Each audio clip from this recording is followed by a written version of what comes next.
Srinivasan sir, நம்மளோட WhatsApp குரூப்ல அந்த பவர் பாயிண்ட் இருக்கு, ஷேர் பண்றீங்களா? இந்த பாக்குறேன் சார். எனக்கு நான் இதுல இருந்து மெயிலுக்கு அனுப்பிச்சு அது டவுன்லோட் எனக்கு என்ன டைம் ஆகும். வரேன் சார் பாருங்க. நம்ம குரூப்ல இல்லையா sir? Magesh, you are ready or not? நான் அனுப்புறேன். The voice is not heard, pa. Magesh, remove the headset and speak in the computer audio, Magesh. Am I audible, sir? Yeah, now audible. Share screen. Yes, sir. Yes. Start your case. You people are better than us in this computer thing.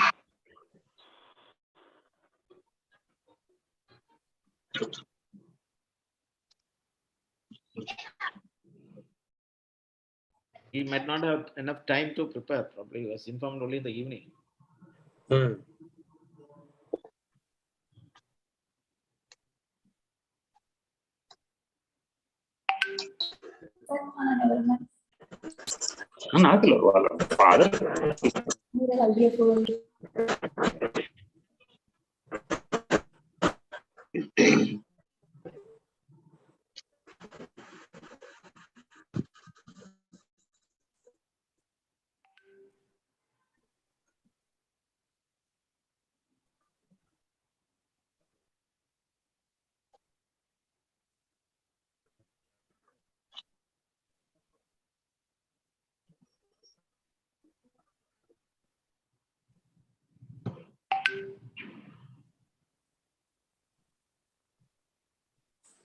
Then editing open.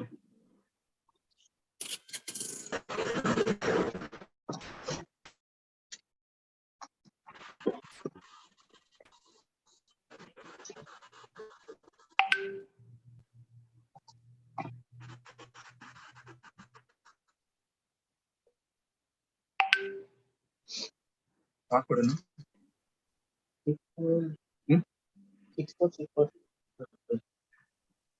நான் முதல்ல முடிச்சு பேசுமா? ரொம்ப நேரம் பேசுறாங்க.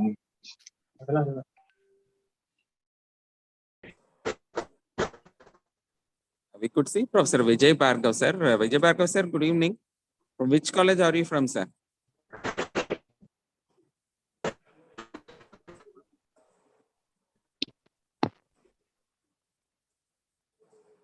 Professor Vijay Bhargav, sir? He's not in the group. Mahesh, no problem, ba? Sir, good evening. Good evening, sir. Good evening, Yeah, sir. nice Which college are you? Actually, I'm from Hyderabad, sir. Professor at Warangal, Kakatiya Medical College. Oh, welcome, sir. Welcome. Thank you for joining today, sir. Yeah, sir, thank you. Actually, it's actually really interesting discussion is going on. Even last time I also attended. So Yes, sir. I'm Yes, ready sir. to find Anytime to. welcome, sir. Anytime you're welcome. Welcome to join us anytime. Thank you. Thank you.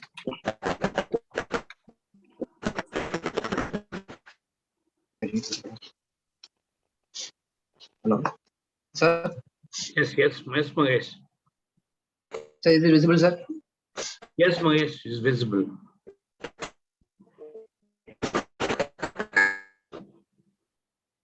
Turn through the slides, pa?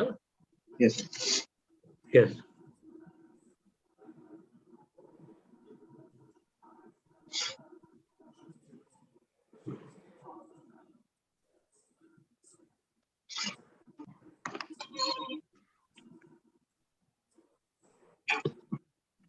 So you start presenting, pa? Yes, sir. Yes, sir. Good evening, sir. First tell your unit chief, then HOD, and then start presenting. Yes, sir. So my name is Dr. Mahesh, a final year postgraduate student from Department of General Surgery, Kanyakumari Medical College, sir. My professor and HOD is Professor J. Jalal, sir. My assistant professor, sir, Dr. Edwin Kinsraj, Dr. Bhagwat, and Dr. Jiolin, sir. Sir, my case today, I'm going to present a case on peripheral vascular disease, sir. My patient is a 64-year-old gentleman who is a resident of Nagarkoil. He's a coolie by occupation, who is hemiplegic and bedridden for the past 10 years, presented with chief complaints of pain in the right leg for the past 2 months and blackish discoloration of the right great toe for the past 2 weeks. So, history of present illness, sir. My patient developed pain in the right calf region for 2 months back. which was insidious in onset, scrapping nature, and intermittent type in initial stages, now progressed to continuous pain, which was partially relieved when he hangs the left by the side of the bed. And history of blackish discolorization of the right great toe for the past 2 months, 2 weeks, sorry, sir, started at the tip of the great toe and progressed to involve the entire toe. No history of trauma, no history of discharge from the color changed area, no history of fever or ulcer, no history of pain, no history of discolorization of the opposite limb, and no history of chest pain, breathlessness, or palpitation, no history of giddiness, and no history of syncope or blurring of vision, no history of abdominal pain, and no bowel or bladder disturbance. So past history is a known diabetic on tablet metformin and hypertensive for the past 10 years on tablet amlodipine. History of cerebrovascular accident, which is found to be an ischemic stroke 10 years back. For that, he stopped treatment for that condition for the past 3 years. So it's not a known case of coronary artery disease or pulmonary tuberculosis, bronchial or thyroid disorders. No history of any previous surgical procedures done. And personal history, consumes mixed diet. Is a chronic smoker for the past 35 years. It's been abstinent for the past 2 years. He smokes 6 BDs per day. Smoking index is 210. And he's an alcoholic for the past 25 years. And he's an abstinent for the past 10 years. Sir? Kindly mute yourself, please. Oh, sir, kindly speaking, please mute. Family history. My patient is a married person with 3 children. No history of any coronary arterial disease or cerebrovascular accidents or malignancy found in the family members. So coming to the summary, a 64-year-old gentleman from Nagarkoil with left-sided hemiplegia who is bedridden with the associated diabetes and hypertension, presenting with rest pain in the right calf region and gangrene of the right great toe. This could be probably a case of a peripheral arterial disease. Sir. Yes, Mahesh, good.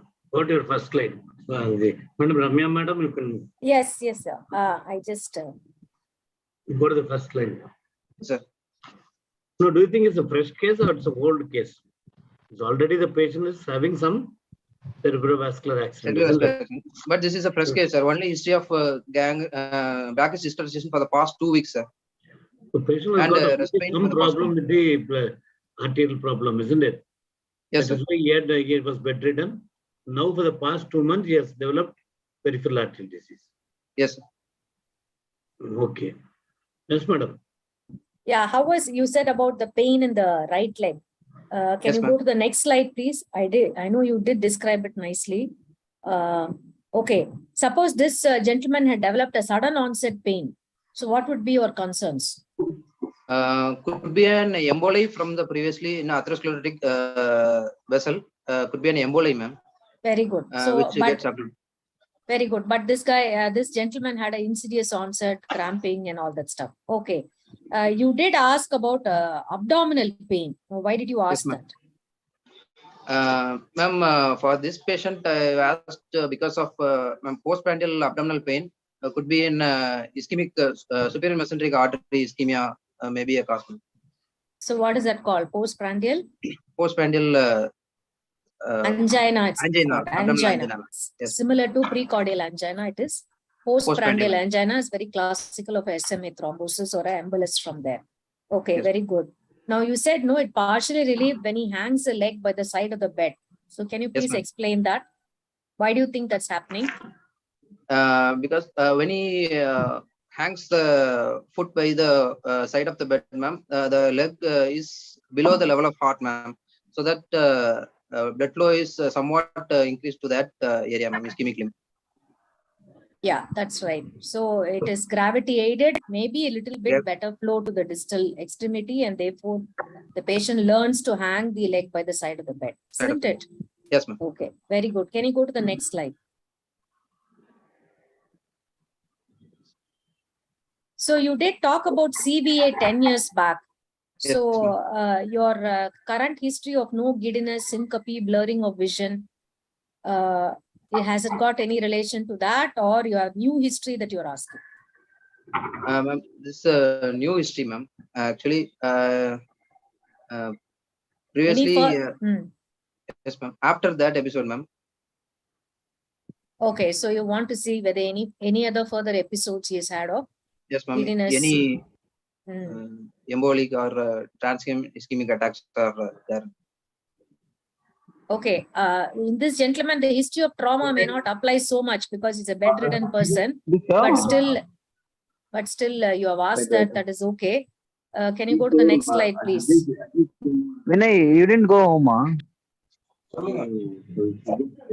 Kindly Those mute two, yourself, please, please. Can you please mute yourselves? No, he called me. Where are you? I told him I'm out. Then he is like, I came Karthik, your. Karthik or somebody, please You mute should have yourself. told before only, man. Kanavel sir, No, he kindly said mute, you sir. come. Yeah, I think Dr. Kanagavel has to mute them. Yes, Mahesh. Okay, go on, go Yes, on. sir. Good. Next slide, please. Magesh, you have asked about the cramping pain. Have you asked about the rest pain? Whether the patient has the rest pain? Yes, sir. Rest pain for the past, which has gradually increased, sir. Initially, it was intermittent pain, sir. The cramping pain was intermittent, and it has progressed to rest pain for the past 1 month, sir. So you mean to say the claudication pain is becoming a rest pain? Both are same mechanism? Why do you get a rest pain and what is the problem pathogenesis? No, the claudication pain is only when the muscle is getting exercise, sir. Both are different, sir. Rest pain is advanced stage of claudication pain. Can a patient have both together? No, sir. No. Both are entirely a different mechanism. Yes, sir. Due to the ischemia, the muscle you are getting. Second is only due to the nerve. So it Yes, is a different mechanism. It is not that a claudication patient should not have a rest pain. So where do you get a rest pain normally? Where do you get a claudication pain? Where do you get a rest pain? So claudication pain in muscular regions, the calf and thighs, sir. No, depending upon the site of obstruction. If you Site have of obstruction in the iliac region, bifurcation, you get in the gluteal region. In the femoral popliteal, you get in a calf. So where do you get a rest pain? Rest pain at the So rest pain will be in the foot foot. and Farthest nerve, the nerve which is far away from the heart will get the first two affected. So you can First two have both with the rest pain, patient can have. So that both you should be able to. So why do you get a claudication pain? So claudication pain occurs because of anaerobic metabolism happening in the muscles, sir, due to reduced vascular flow, sir. But there are stages, sir, where when patient continues to walk, there is accumulation of anaerobic metabolites and substance P. And further exercising, there is What is substance P? sir, anaerobic pain substance. So,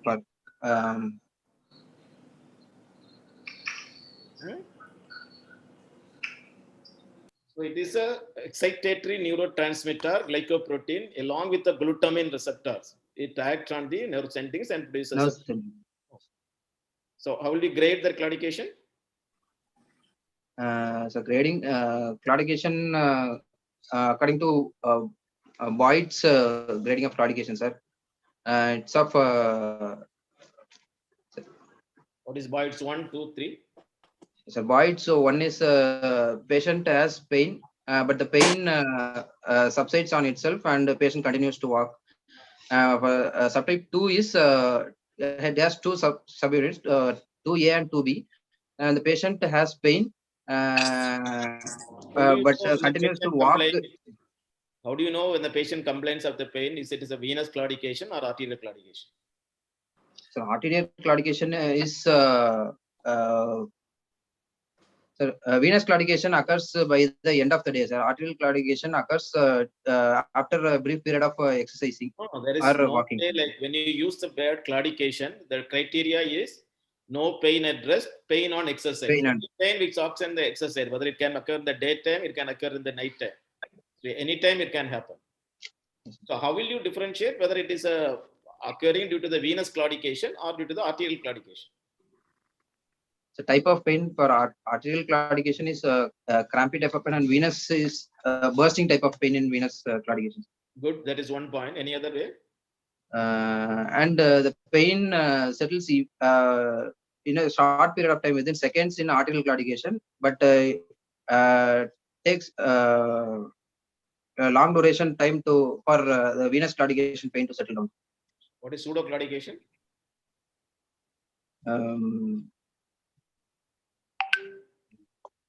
The claudication due to spinal injuries or nerve injuries, disc prolapse. So there it is, there is no pain is not happening on the exercise, but the patient will have the typical. Always have the pain. And the change of position is needed to do that. And you ask the history of breathlessness. Why do you ask the history of breathlessness? The past history, you have mentioned somewhere, previous slide, you have put there is no history of chest pain, breathlessness, and palpitation. Why do you ask for breathlessness? Sir, any associated venous disease where there is thrombus or there may be a chance of embolism, sir, pulmonary embolism. For that, not an arterial disease. Don't expect an pulmonary embolism in an arterial disease. Associated thrombophlebitis and venous disorder, there may be a chance of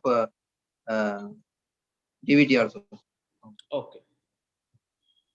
Madam, continue, madam. Sir, we have Dr. Maheshwari joins in. Yeah, we can request ma'am to ask. Madam or sir? Sir is it? He is another faculty from. Sir, please, sir, Maheshwari, sir. Mahesh, did you ask about the history of COVID in this patient? Sir? COVID. Sir, he is vaccinated, sir. Why did I ask this question? Yes, sir. COVID is associated with increased arterial. Your answer has to be only yes or no. The question is whether you have asked the history of COVID. Then you must say yes or no. Then you don't. No, sir. No. Then how do you know it is immunized? As chart of immunization. Why did you ask about the bowel and bladder disturbance in this patient? Sir, for cerebral vascular accident is there, sir. Previous history of cerebral vascular accident is there. Any associated neuropathic conditions? Which condition, vascular condition, will lead to disturbance in the bowel and the bladder? Sir, abdominal aorta.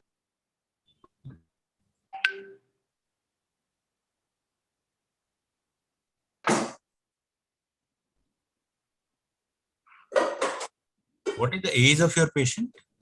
64 years. Sir. Do you have any idea what is Larynx syndrome?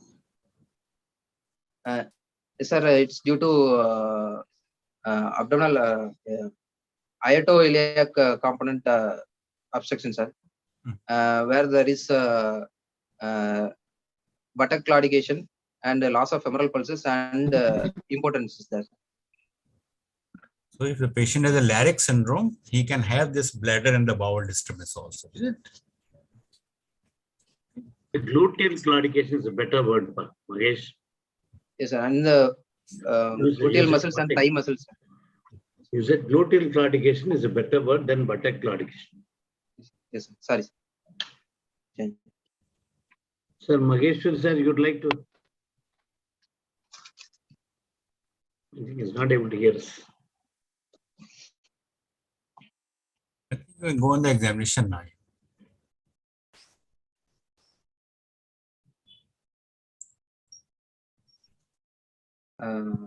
Sir, after getting proper consent from the patient and with the help of male chaperone by the side, I examined the patient.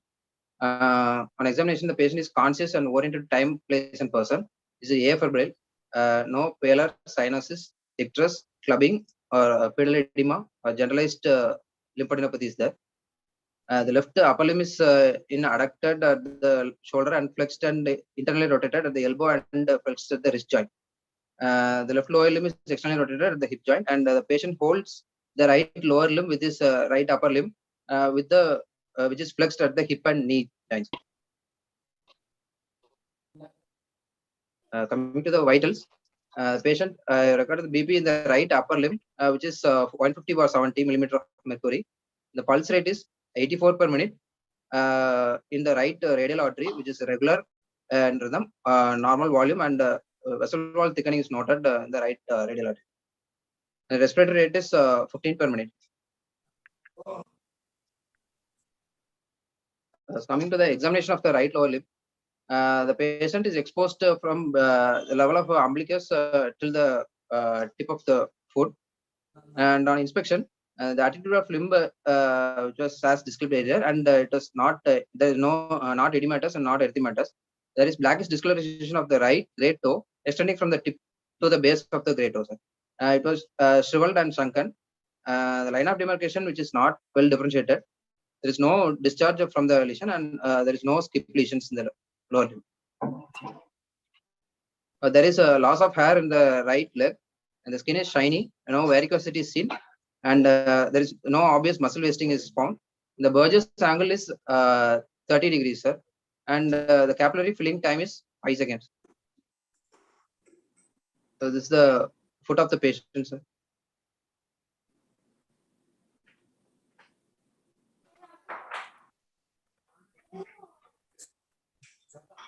So coming to palpation, sir.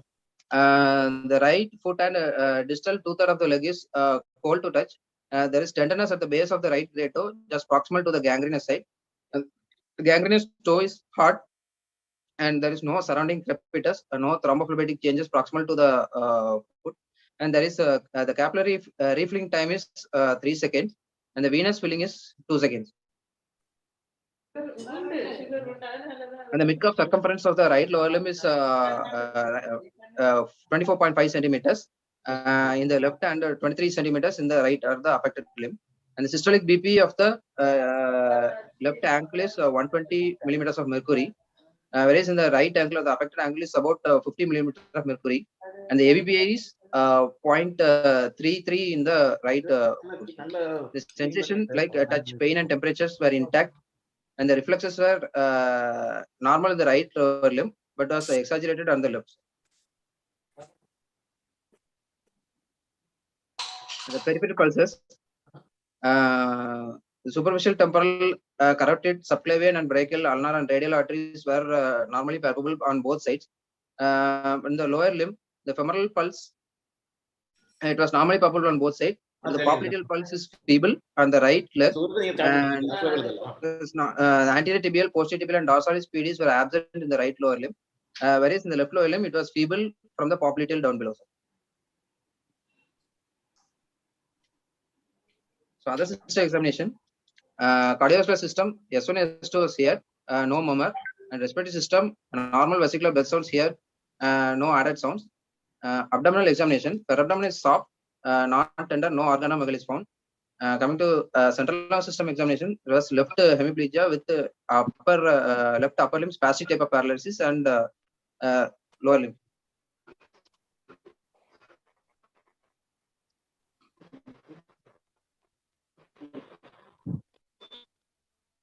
So this patient is how did you check the temperature of the limb? Sir, after exposing both the lower limbs to the ambient temperature for about 5 minutes with the dorsum of my hand, dorsum of my fingers, I compared with the opposite limb, sir. You will see the temperature proximal to distal or distal to proximal? Proximal to distal. Yeah. And how did you measure the ABPI in this patient? So with the help of arterial Doppler, sir, handheld Doppler is there, and after cuffing in the cough region, I look for the pulsation using arterial Doppler over dorsalis pedis and anterior tibial arteries and posterior tibials too. But your dorsalis pedis is absent. Yes, sir. So how did you look for it then? Sir, maybe to palpation, I was not able to get any pulsation, sir. So if it's present on your Doppler, then you should say it's present on Doppler. Isn't it incongruous? Look, if the pulsations are absent, you can't do an ABPI there. Can you?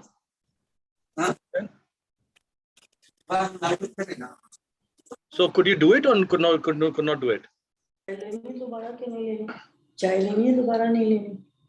Mahesh? Are you able to feel that the posterior tibial and anterior tibial? Sir? So it's written as absent. All the three are absent?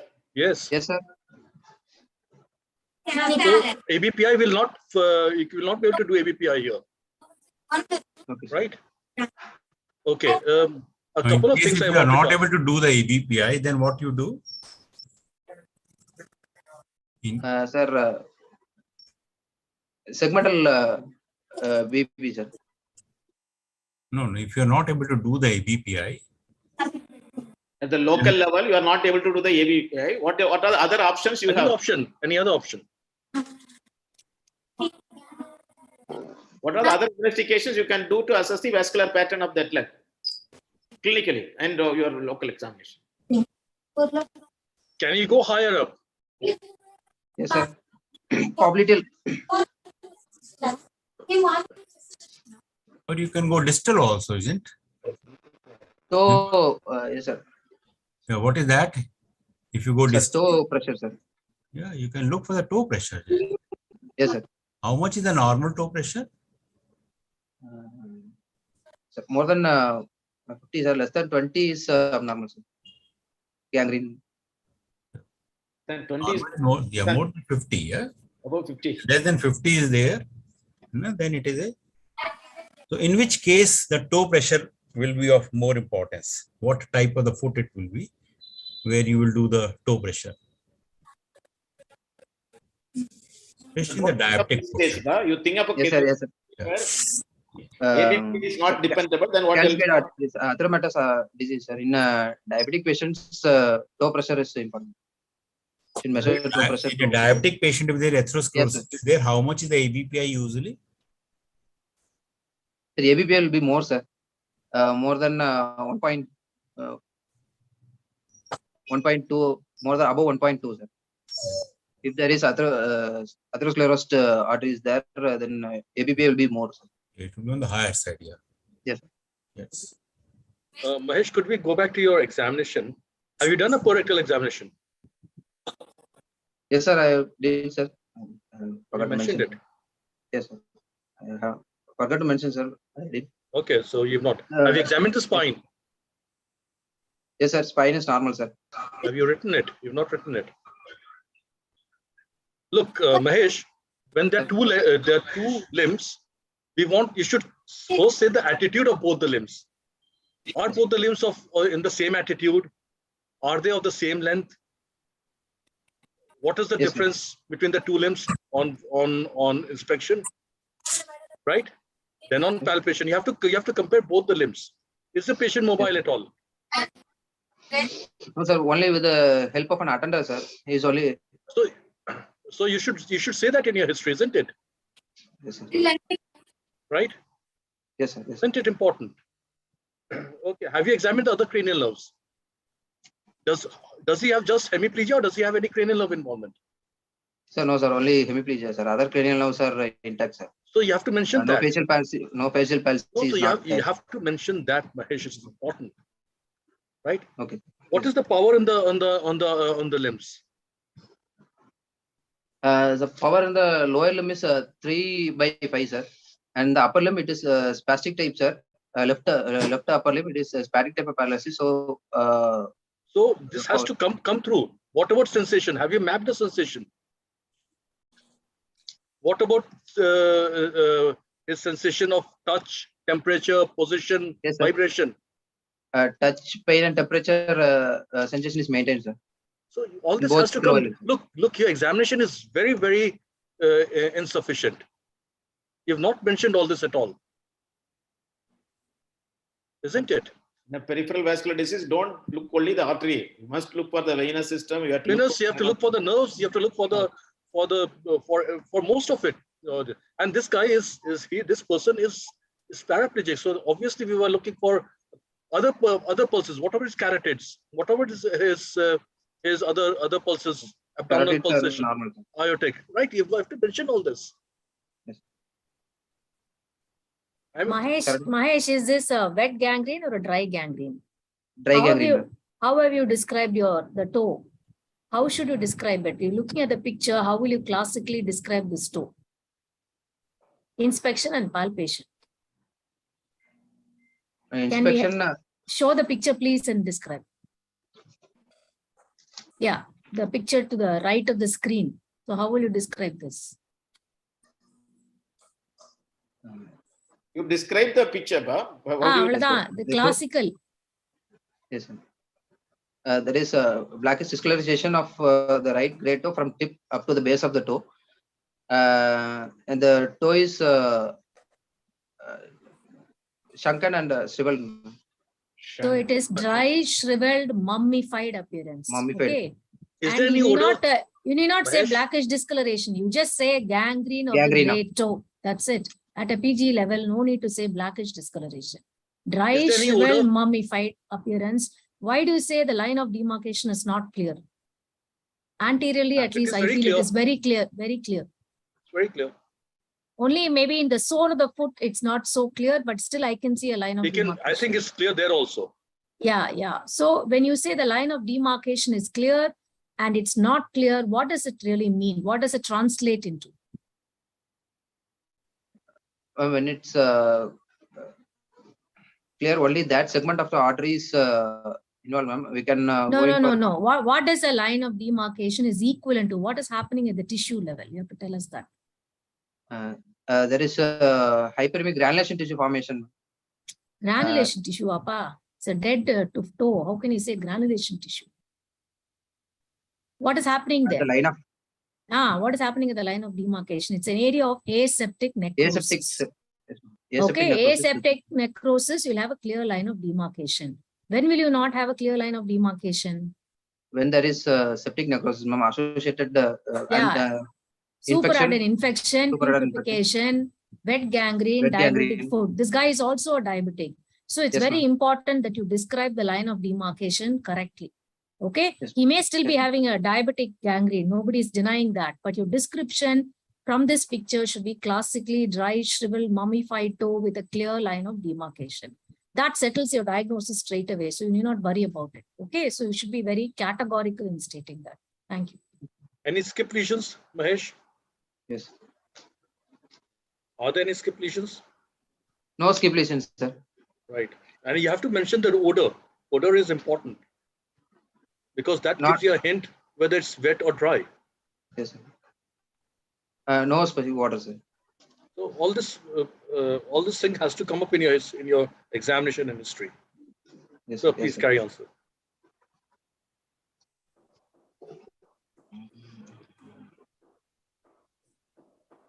You are able to demonstrate venous filling time is 2 seconds. No? Yes, sir. There was no dilated vein seen, and which vein you looked into that? Yeah. And the great saphenous vein, sir. Is it obviously seen? visible? Because the When foot he shows that much. Do you So expect it is- to be visible in this patient? Mahesh? No, sir. Then? Only when he hangs his legs, it is visible more. Even then, I don't expect because his leg is shriveled almost. There's hardly any supply. What is the significance of finding a dilated vein or a shrunken vein, as sir is asking? What does it actually mean? What does it mean to you? Especially in the foot, you're supposed to see the dorsal venous arch or the lower part of the leg. Associated varicose veins. No. If there is a dilated vein or it's an obvious vein, that means there is some kind of inflow coming in. Only when there is some kind of a blood collateral supply, flow. will there be a venous drainage, isn't it? When the veins are guttered, it's called guttering of the vein. It's like Guttering. one gutter, no? Concavity. The vein is Yes. collapsed or the guttering of the vein. That means the limb is critically ischemic. Okay. So that is the significance of looking at veins. And you're talking about venous refilling, capillary refilling. How did you see in this foot? From capillary filling, I saw that in the second toe, pulp of second toe. After pressing for 3 seconds and after releasing it, I found out the capillary filling time. Since his first toe is gangrene. But you said there's a dorsalis pedis is not palpable, anterior tibial not palpable. Yes, ma'am. And it's very difficult to make out capillary filling, venous filling in most of the us because we are all dusky complexion. Postgraduates better not to go for the venous filling time. Yeah, exactly. Exactly. I mean, Mahesh, you have gone through the book. You have to look at the patient. Also, the dilatation of the veins can happen if there is reversal of flow from the deep to the superficial, and So that can happen. That can happen if there is some DVT, right? Yes, sir. Also, you have not looked into the web space. You have to describe the web space between the toes. Is it involved or not involved? Because that will help. That will dictate the management of the other toe also. Yes, sir. Hollowing between the web space. That is a very important sign of the ischemia. No hollowing. So that is venous filling is very difficult to make in this case, and don't look that you are look for the capillary filling time. You are look for. Yes, sir. After checking Voyager's angle, color change you look in the capillary. This man looks very black. Will you able to differentiate color change which is happening with the capillary filling time? It is very difficult in Indian patients, especially we have a system where we will not be able to do that. So these all are the not It's not important. It is not important. So important, right? Yes. It is better you know that we are doing Burgess test. You know how to do that test, but don't make it. It's a big finding of you mentioning it's a 3 seconds, 2 seconds. All that it is showing that you are putting a superfluously doing that. It is not possible to exactly differentiate this, and you are not mentioning which toe you are done. You have mentioned the generalized capillary refilling time. If it is saying that you are not done in the toe, then you must mention in the right or left and which leg and which foot. So right second toe that did, sir. okay. Where do you look for surrounding cryptus? So when there is associated infection. Your case you already explained. Madam has very well explained. It is a mummified, shrivel, gangrene. So why you go for cryptus? You are going to look for. Are you expecting a wet gangrene? Diabetic, yes, sir. No, if it is a wet gangrene, then it is you are justified in looking for a crepitus. Here on one end you are saying it is a sunrise like that. It is obviously it is a dry gangrene, and at that point of time, I don't think that you will be able to see the crepitus. How do you feel the crepitus? So by compressing within No, palpating. you can't compress and see. Why do you compress? So this all very, very tricky things. Please be careful on that, presenting that. Also, Mahesh, I would like just to point out that when you're writing about capillary fill time and venous filling time, it should be done compared the two limbs. Yes. You should compare the capillary fill time and all that, the two limbs, and then mention. That shows that the normal limb and the affected limb, there's a difference. Okay. Yes. Look, God has given two organs, two structures. You have to compare everything from the normal. Only then will you be able to appreciate the abnormal. Right? Yes, sir. Yes, sir. Range of movement at the various joints is also important here now, because he's there lying in the bed for so many years. Is there any restriction in the movement of the joints? No, sir. No restriction of movements in the lower limb, sir. But it's upper limb. Left upper limb movement. Okay, that's right. So you should write out that the range of movement in both the limbs at the knee joint and the ankle joint and the hip joint is normal. Yes. Yes. So now what will you do? Well, you've got this patient. Just go to your summary now. Your diagnosis. Next slide. Yeah, next slide. Yeah, what's your diagnosis now? The diagnosis. This is a case of a peripheral arterial occlusive disease of the right lower limb with dry gangrene of the right great toe of Fontaine grade 4. The probable site of occlusion will be at femoropopliteal region, which is probably due to atherosclerotic. Okay, Mahesh, in your examination, did you look for physical signs of atherosclerosis? What are the Yes, physical signs of atherosclerosis?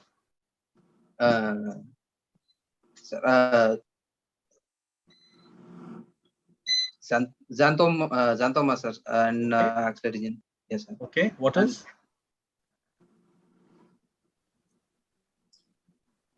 Arcus. Yeah.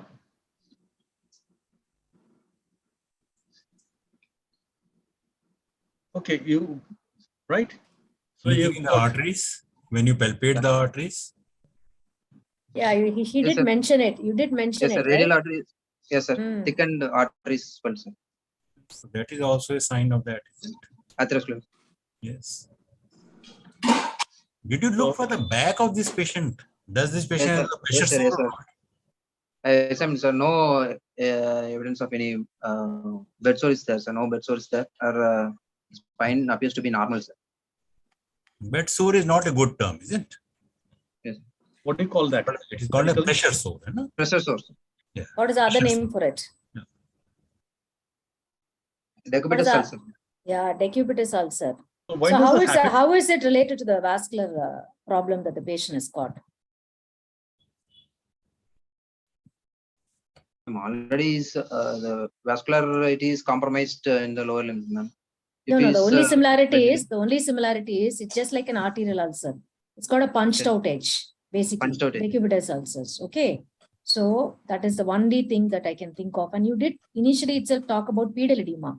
Ideally speaking, where will you look for edema in a bedridden patient? Independent portion, ma'am, around the hip, ma'am.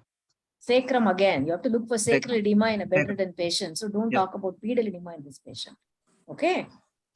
Yes, Now, Okay, why do you ma'am. say the occlusion is at the femoropopliteal junction? because only the distal pulses like anterior tibial, posterior tibial, and dorsalis pedis were and popliteal were absent, ma'am. Femoral pulse is felt normally, ma'am. Popliteal, I thought you said was present, but feebly, I think you said. Yes, ma'am. Yes. And the Okay. left lower limb, ma'am. Acha, okay. Okay, Mahesh, ma'am asked you about decubitus ulcers. Yes. So what are the areas where decubitus ulcers are common? So greater trochanter of femur, sir, and greater trochanter of femur, sacrum, and lateral malleolus of ankle. Occiput also. Okay. Now, why are these areas? Why do these areas have decubitus ulcers and not other areas? So these are the areas with less muscle cushion support is the only less in that part, sir. Only bony and Right. subcutaneous. So the skin More is subcutaneous skin lying directly over the bone. the bones. So okay. So how much? Why do these pressures? Why do this decubitus ulcers happen here? Okay, one is that the skin is directly over the bone. But what is the pathophysiology behind it? How does it happen? Suppose you're lying on the bed for 8 hours like that, suppose, or maybe 10 hours, and you get decubitus ulcers. You don't. Yes, sir. Why does this person get?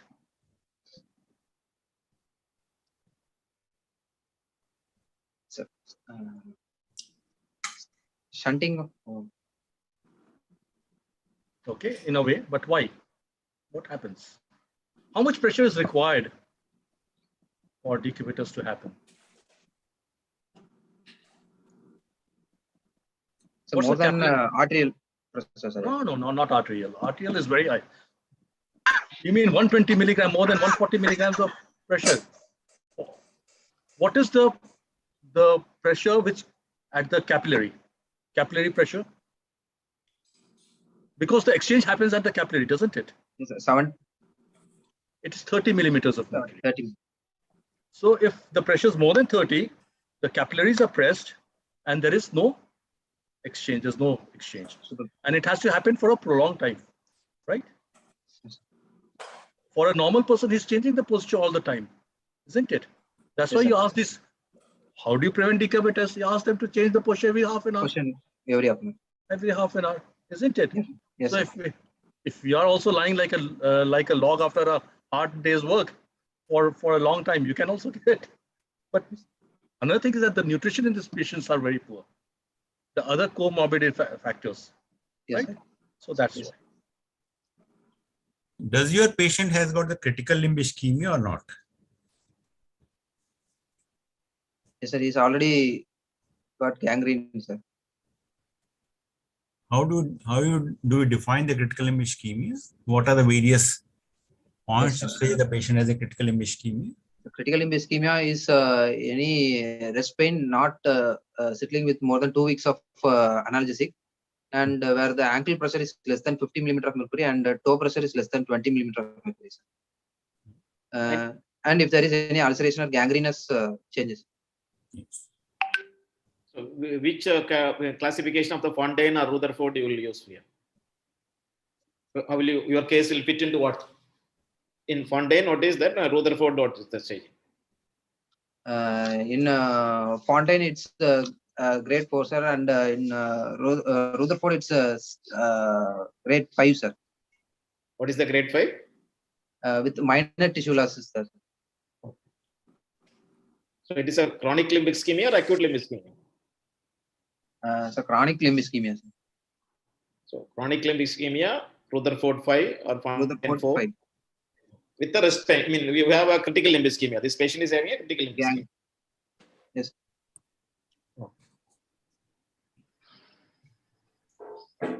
So how you are going to proceed now?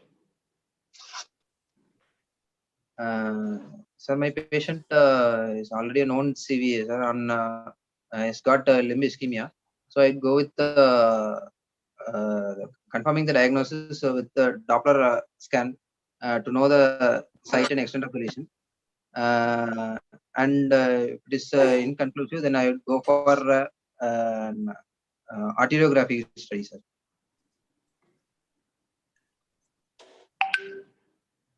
And based upon you are directly going for an invasive, or you are going to do only non-invasive angiogram? Non-invasive angiogram, sir. So why do you want to go and do an arteriography? Do you want to save the limb? Is this no? I mean, Mahesh, you've got a gangrenous toe. Yes, sir. Are you trying to save it, or what is your next step? The next step, actually, prior to so this is actually gangrenous, sir. So you have to amputate it anyhow. Exactly. But prior to amputation, we have to do any vascular procedure to. You've done a Doppler, and you know that the popliteals are fine. Yes. What are the indications for doing an arteriogram? Have you seen your patient of great gangrene of the toes? Have you ever got an arteriogram done? Ever in your life for this kind of patient? Angiogram, sir. Have you done it? No, sir. No, sir. Then angiogram. Then why are you saying it? You should say what you do, isn't it? Yes, sir. Yes, sir. Do you think your professors in your college do something wrong? No. They're Angiogram. not getting an angiogram done. So why are you saying it? What is the first thing that you do? You get an X-ray. You get a Doppler. Will you get an X-ray of the foot done? Yes, sir. Why? Why do you want an X-ray of the foot? There any bony involvement is there, sir? Bony erosion is there or no? Bony erosion will be there. It will be there. Come on. What are you looking for to get an X-ray done? You must have got an X-ray done of this kind of patients. Huh? Yeah, go on. Calcified arteries could be. Which arteries? Say it clearly. What happens when there is infected gangrenous toe to the bone? What happens to the bone? Can you get osteomyelitis? Yes, sir. Can the bone get infected?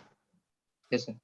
So we want to know if the bone is affected till your margin or beyond it. Isn't it? Yes, sir. Okay. So you've got an X-ray, you've got a Doppler done. This dry gangrene, are you going to expect osteomyelitis? No, sir. There is no perfusion there. Okay. So still I want to get an X-ray done. Now why?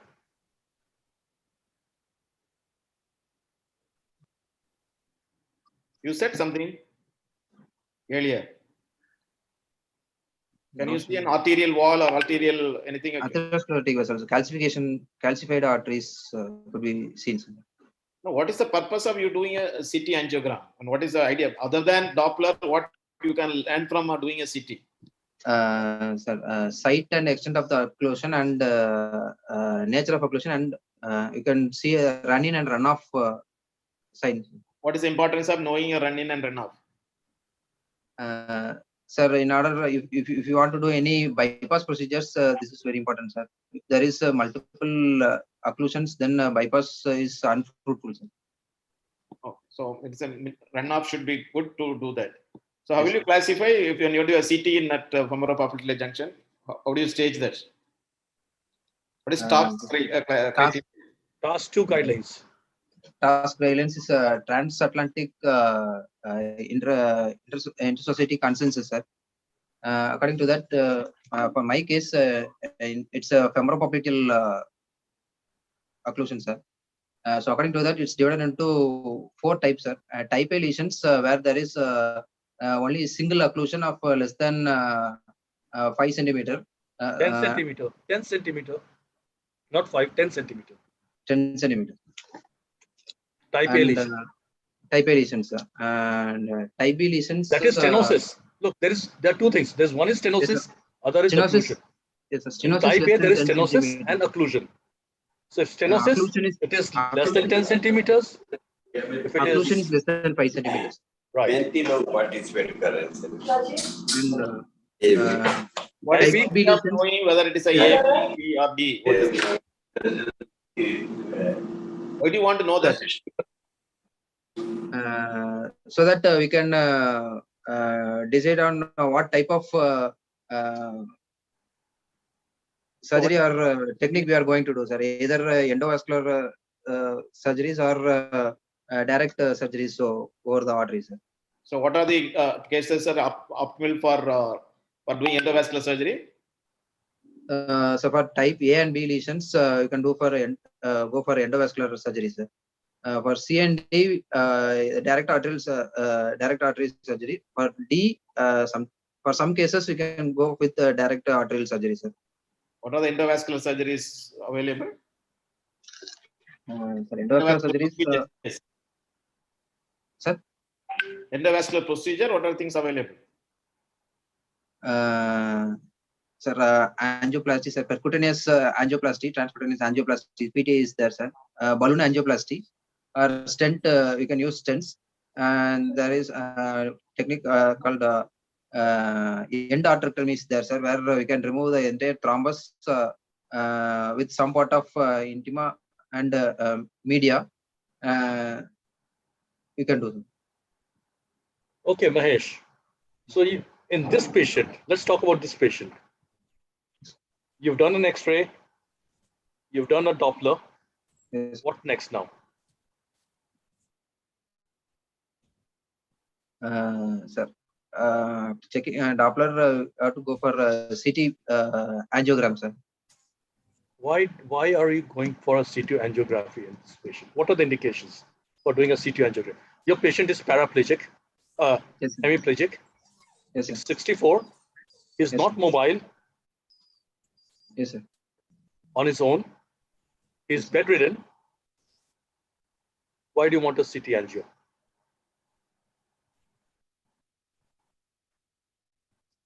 Are you going to do some endoscopic or a bypass in this PT. patient? Are you going to Endoscopic. do any intervention, arterial intervention in this patient or not? Yes, sir. Percutaneous transluminal angioplasty can be done, sir. Or balloon angioplasty can be. Why do you want? Look, he's got a gangrenous toe. Will you address that first, or will you go in for arteriogram? The primary vascular procedure has to be tried first, sir. Then I will go for. So you let the gangrene stay there. You let the gangrenous toe stay there, and you'll go in for an angiogram. Yes, sir. Huh? So we'll try to salvage the limb as possible, sir. The limb, where is the limb affected? In the toe. So you're going to try to salvage that. No, sir. Then? what will happen when you do the amputation? So When you're going to microthrombi- remove the toe, no, when you Yes, ma'am. remove the toe, what will you think that area is going to heal? No, ma'am. May go in for gangrene, ma'am. Secondary gangrene. No. What sir is trying to say is when the gangrenous toe is there, obviously you have to remove the gangrenous toe. Yes, ma'am. But Yes, ma'am. in the eventuality that area doesn't heal, the wound doesn't heal after your amputation, then there is a question of you doing the angio and the improving the vascular supply to the foot. So that is the reason why you can do an upfront angio or later on, but the toe has to be taken care of. If the wound doesn't heal, it is a non-healing ulcer on the foot because there is no revascularization to the limb. Then it makes sense to plan for that. Okay. But the toe, how can you salvage the toe? The toe is dead. It has to be removed, isn't it? It has to be amputated. But Yes, the raw area or the wound that results after the amputation, if you want to be healed properly, then there is a role of your Revascularization. all the procedures that you describe, whichever applies to that patient, you can do that. That is a Yes. rationale. No, Yes, the Mahesh? idea, Mahesh, your patient is in pain. do a revascularization plan if there is option available. Revascularization first, then decide on the level of amputation. Because if you go for, Yes, but if it is a wet gangrene, yes, we are justified in doing Amputation. primary amputation. Then you can think of that because there is no infection here, so you can wait for that. It's not going to make any. So if there is a possibility of revascularization, do that. Then after revascularization, assess the level. As Madam has rightly said, you can do the amputation, but the healing will not be there unless you Yes. know that level at which you are having Level that. of- Correct. Mahesh, your Yes, sir. patient is in pain. Yes, sir. Will you address that? Yes, sir. He's already on So you analgesic, sir, but we'll continue analgesic, sir. Continue giving just analgesic. analgesics. How? And What are the we'll procedures? sir, anti-platelet drugs, sir, like aspirin and clopidogrel. And So you have to give clopidogrel. You have to give and rovastatin. Yes, sir. You have to give rovastatin, clopidogrel, and aspirin. Aspirin. Right? They Yes, sir. make a lot of difference. You have to keep him pain-free. Right? Yes. Suppose you do the I think the toe will heal because the tissue beyond the gangrene is quite healthy. Yes, sir. So I don't, it may or may not, but I presume that 90% it will heal. During amputation, you have to go till the level where the bleeding is positive. Okay. Right? Yes. So that should be the thing. So what are the after doing revascularization? What complications you are expecting on that? Sir, reperfusion syndrome, sir, and compartment syndrome. The reperfusion injury. Sir, already there is a anaerobic metabolites are being accumulated in the necrosed area, sir, ischemic area. So after doing revascularization procedures, it may get washed up and get mixed in the blood, sir. So there is also, Mahesh, you'll have to look into his hemoglobin, improve his hemoglobin, improve his nutrition. All these things have to be done much earlier than angiogram. I have this strict, strong reservation for angiogram right up front. All these measures have to be taken care of before I proceed. What are the precautions you take when you do the angiogram? Suppose the patient is renal problem is also there. Sir, sir, hydrate the patient, sir.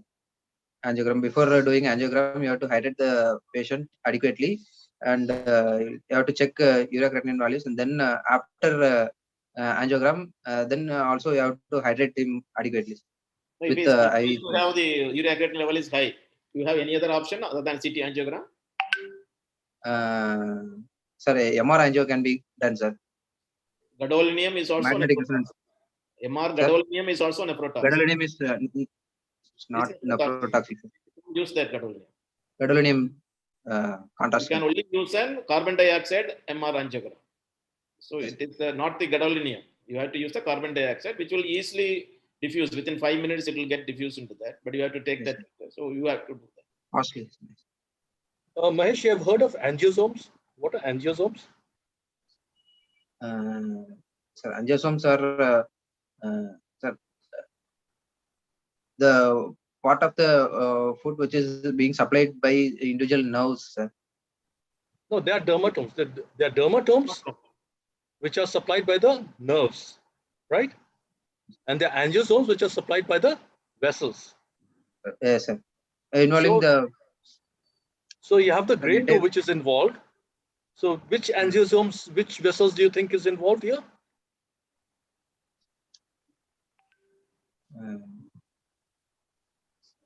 What are the three main arteries there? You have three arteries to the foot, isn't it? anterior tibial, posterior tibial, and And the dorsal and the Achilles. and the What is in the lateral compartment? and the what? So peroneal. Yeah. So the grade 2 is in. You must know the angiosome. It is not strictly on the lateral compartment. Is all is peroneal. It's also you have a stripping there. So you must. You have the dorsalis pedis, you have the medial peroneal and the lateral plantar. Medial plantar and the lateral plantar, which are parts of the peroneals. Okay. What is compartment syndrome? The rise in interstitial pressure in the compartment more than 30 millimeter of mercury than the normal pressure. So more common in an acute limb ischemia, but sometimes you can get in the reperfusion after after you do the procedures. So what will be the symptoms in the compartment syndrome patient will have? There is swelling, pain, edema, and redness or tenderness will be there. And at final stage is loss of pulsation and sensation. There is a gangrene only you see the loss of pulsation, acute limb ischemia. In a compartment syndrome, it is not going to for an acute limb ischemia immediately. The first symptoms you will get is a pain. Which pain. Among all that nerve, vein, artery, muscle, which one will go for ischemia first? So nerve, sir. So something related to the nerve. So what is the nerve of the anterior compartment? What is the nerve of the anterior compartment? The anterior tibial. Deep peroneal nerve. Deep peroneal. That will produce, you have a numbness on the web space. Web space. So that will be the one. And how will you classify acute limb ischemia? Staging of acute limb ischemia? Sir, three classes there, sir. There is a viable limb and intermediately salvageable and intermediately threatened and immediately threatened and irreversible classes there, sir. In viable class 1, there is no pain or no sensory or motor loss is there, no symptoms is there. And class 2, there is numbness and paresthesia will be there with loss of sensation over the digits. No, good. And So, in class 2B, there is when you are presenting a peripheral arterial disease, all the three normal stages we expect. One is for the Boyd's classification for the claudication. That's a criteria you must know. Similarly, for a chronic limb ischemia, either you have a Fontaine or Rutherford classification. For acute limb ischemia also, the three staging, which is the second stage also has a 2A and 2B. So 2B. That is going to decide on how you are going to manage this case. Yes. So in this patient, and what is your mode of action? You are already patient is paraplegic, hemiplegic, not able to move. So what is your plan of action you are thinking of this? Sir, amputation of grade 2 with endovascular procedure. If it is only a type A or type B lesion, then I go with with amputation. What type of amputation you will prefer? Re-amputation of grade 2, sir. So you are expecting the wound to heal. Sir, after giving aspirin and clopidogrel in wait, and then after, if it is not healing, then you can go for vascular. Is there any role of sympathectomy here? No, sir, I don't think so, sir. The patient has a rest pain. Yes. Patient has. Is there any way you can justify your man for doing the lumbar sympathectomy? Is there any index you can do that for that? Sir, only sir, after checking for Brown's vasomotor index, we can go for sympathectomy. Brown's vasomotor index is after giving local anesthetic over the sympathetic chain and check for rise in temperature after due to vasodilation of the vessels. And vasomotor index is rise in skin temperature. That is -4. significant. Then you can. There is a role.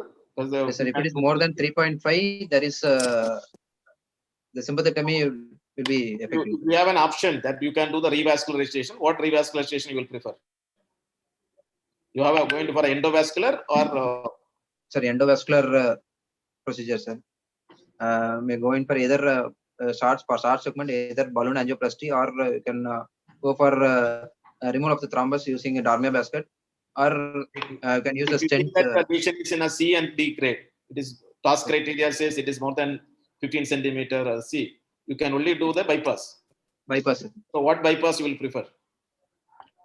So for him, femoropopliteal bypass can go with, sir. Using? Sir? Use what as a conduit? Sir, with the great saphenous vein as a conduit, sir. Either an in situ graft or reversed great saphenous vein graft. What do you mean in situ graft?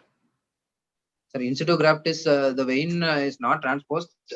Instead of it, the valves in the veins are removed using valvotomes. Mahesh, in Brown's motor index, the other limb is put in warm water. The normal limb is put in warm water, and you check for the rise in temperature, change in temperature in the affected limb. Hello. Sir. Yes, sir. Could you hear me? Yes, sir. Yes, sir. Right. In Brown's motor index, the normal limb is put in warm water. Yes, sir. And the change in temperature in the other limb is checked. Okay, sir. Right? That's yes, Brown's. I think it is already. Yeah, I think we should call it. We should call it a day. Any questions, Mahesh? Oh. Madam, Ramya, madam, you can. Ma'am, you can wind up, please. Yeah. I think overall you had done a good presentation. What we want you to understand is certain things mentioned in the books may not be observable in certain sets of patients. What is relevant to the case, kindly examine and describe the lesion appropriately. Otherwise, I think you presented a very extensive, good history and examination findings, and you were also able to discuss the management, etc. So I think all the very best for your final exam. I think you have done quite well. Thank you. Any doubts you have, you can ask us. Mahesh. Yes, sir. I think what is important is that you should say in the exam what you do in your wards, what you do in the hospital. Yes. Nothing exotic, nothing theoretical, right? We expect you to tell us what you do in your wards. Otherwise, you're going to fall. It's going to be difficult to pass, right? Thank you. Thank you so much. I think who's the next candidate now? Rajiv, can I make a comment here? Yes, sir. Yeah, please. Yeah. I think this is the most important thing, that before you go for the amputation, you have to see that that limb is revascularized. Yes, sir. Because whatever you do for these patients, probably that amputated area will not heal. So you must have to check for that this patient, what is the flow in the proximal vessels there. Now, this is not an emergency situation. This is a dry gangrene. If the dry gangrene is there, you have a lot of time to buy. But if the wet gangrene is there, there is no option. You have to go for the amputation. But here it's a dry gangrene which is there. So you have plenty of time. And probably in this patient, the carrying out the Doppler and the CT angio will tell you about that. And before I go for the amputation in this patient, I will like to have some type of the revascularization in this patient. which may be endovascular, or even the open also can be done in this patient. It is not that the patient is paralyzed or 65 years. Peripheral arterial disease always occurs in the elderly patients only, and those patients have got the many other comorbidities which are there. So you can think about the endovascular things in this patient, or even the open surgery can be done. So first we go for the revascularization, and then we will go for the descending upon that, we will go for the amputation if needed. That toe has to go. There is no doubt about that. That black toe which will not be reversible, that has to go. But how much it has to go, that has to decide it. Okay, and then definitely this patient will require a lot of the medical treatment, all the clopidogrel and the antiplatelets, statins, and all those things has to be given for this patient. So that will be probably my plan of action in this patient, that how I'm going to manage this patient. Absolutely, that is what we also follow, sir. Our pattern is also, we don't dry gangrene, we don't rush for amputation first. That's right. All right. Thank you. Thank you, Magesh, for your presentation. It was asked. He was asked only at 4 o'clock to prepare the case and present. I think he has taken pain and done that. Good. He's done a good job. Yeah, he's done a good job, sir. Thank you. Thank you. Next presenter is Nagesh. Karthik, you are ready?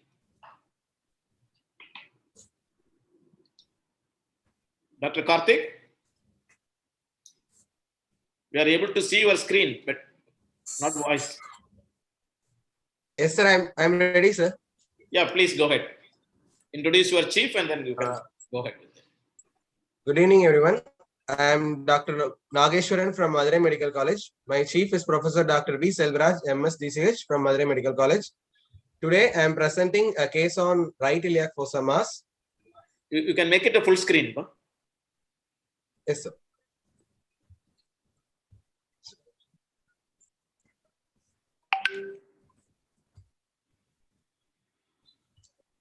So, a 35-year-old male patient, Mr. Selvam from Madurai, who is a coolie by occupation, came to the OPD with chief complaints of abdomen pain for the past 2 weeks. History of presenting illness. Patient was apparently normal 2 weeks before. Then he noticed pain in the right iliac fossa, sudden onset, progressive in nature, pricking type of pain, aggravated on food intake and relieved by medications, and it is not radiating elsewhere. And there is a history of fever present for the past 4 days, which is intermittent, high-grade fever, relieved by taking antipyretics. And there is no history of vomiting, no history of constipation, no history of diarrhea, no history of abdomen distension, and no history of burning micturition. There is no history of melena, no history of bleeding per rectum, no history of trauma, no history of cough, no history of loss of weight, no history of loss of appetite, no history of jaundice, no history of breathlessness. And there's no history of bone pain or no history of seizures. So coming to the past history, he's not a known case of hypertension or diabetes or CAD or CVA or pulmonary tuberculosis, bronchial asthma, thyroid disorder or seizure disorder. History of previous excision biopsy done for an abdominal wall lipoma 4 years back in a private hospital situated in the left iliac region. And there is no history of any other drug intake, no history of similar episodes in the past. Coming to the family history, no history of similar complaints in any other family members. Personal history, the patient takes mixed diet. His bowel and bladder habits are completely normal. He's a known case of smoker and alcoholic for the past 18 years. Abuse.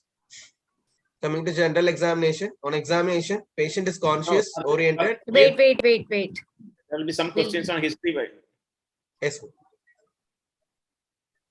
Can you go back to your first and the second slide, please? Yes, ma'am. This is chief complaints, ma'am. No, the second and third slide. Yes, ma'am.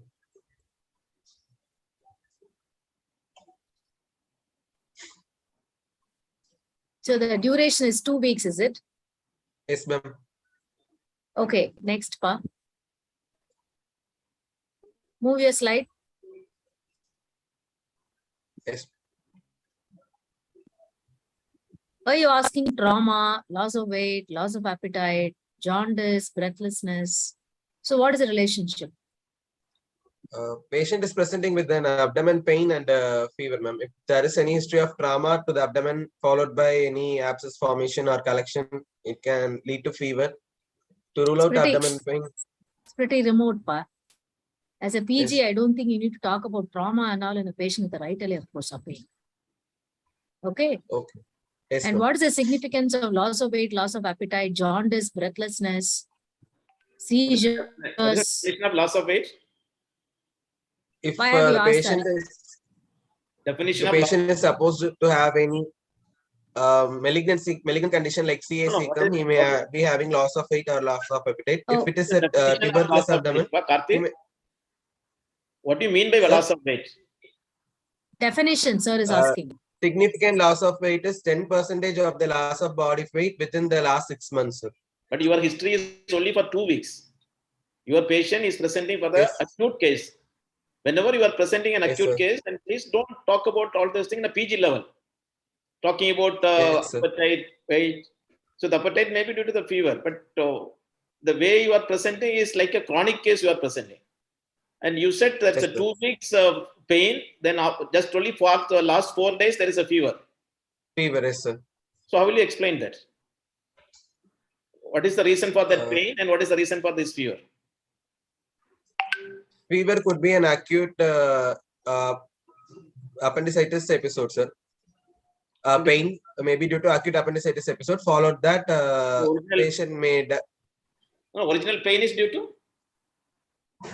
it may be due to acute appendicitis, sir, or any inflamed condition in the RF region. No, no, you are presenting like there is a pain in the right iliac fossa and there is no Yes, sir. radiation. Why do you expect the radiation of the pain from the right iliac fossa?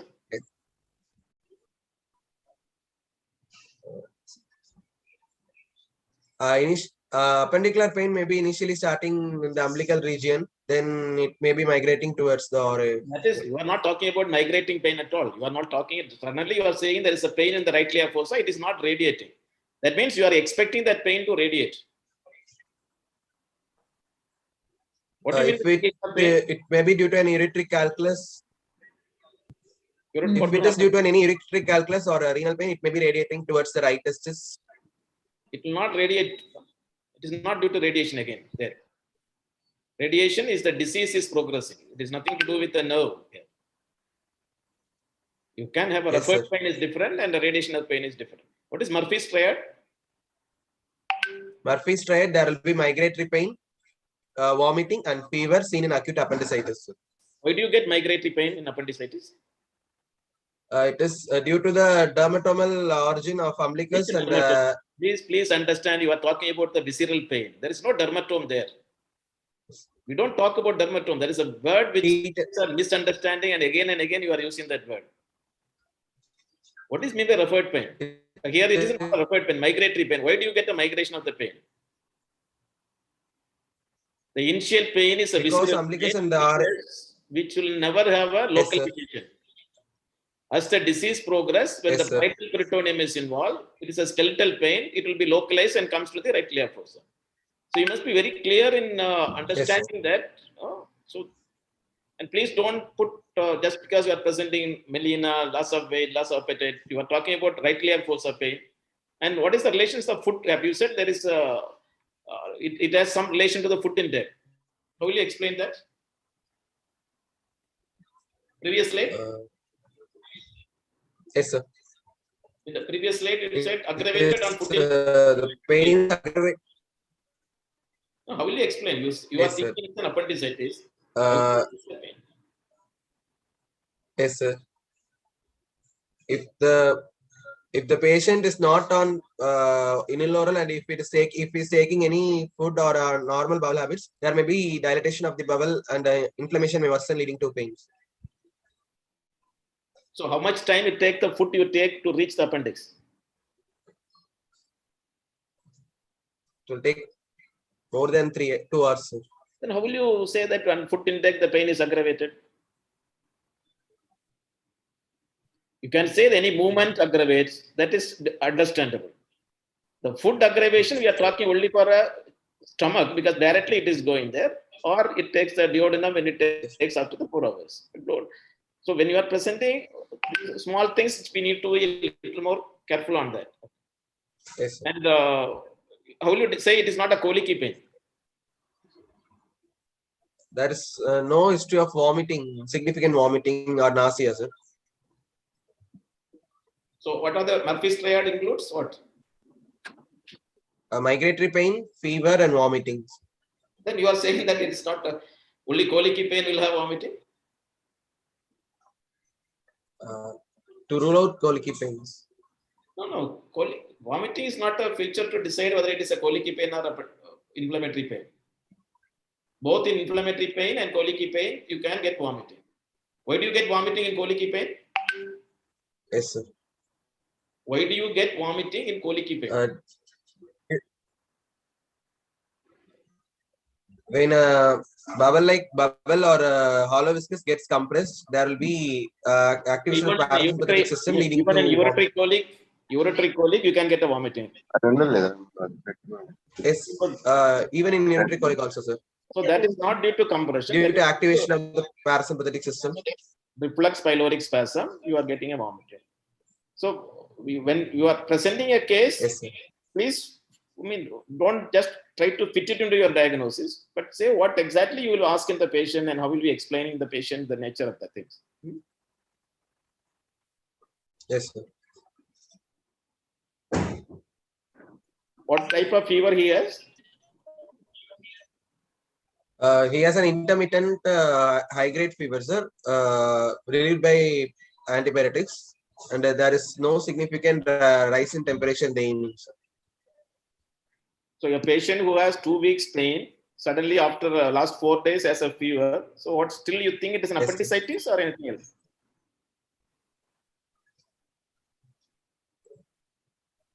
Could be appendicular mass or abscess. So level, it is going to the Since level of the particular. Initially, he had only pain symptoms. So later that only he developed fevers for the past 4 days. Okay. Madam, you can proceed, madam. Yeah. Does he have any fever with chills and rigors? Is it important to ask in this patient? Yes, ma'am. You said high grade fever, no, intermittent. Is it associated with chills and rigors? No, ma'am, there is no history of chills or rigors.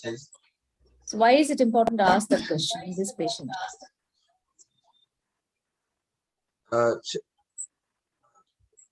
If he is having any tuberculosis, if the pain is due to any tuberculosis etiology, there won't be any chills and rigor. And we have to rule out other conditions causing abdomen pain like cholecystitis and cystitis. Even if it is an inflamed GB causing cholecystitis and pain, the patient may be present with pain in the right iliac fossa.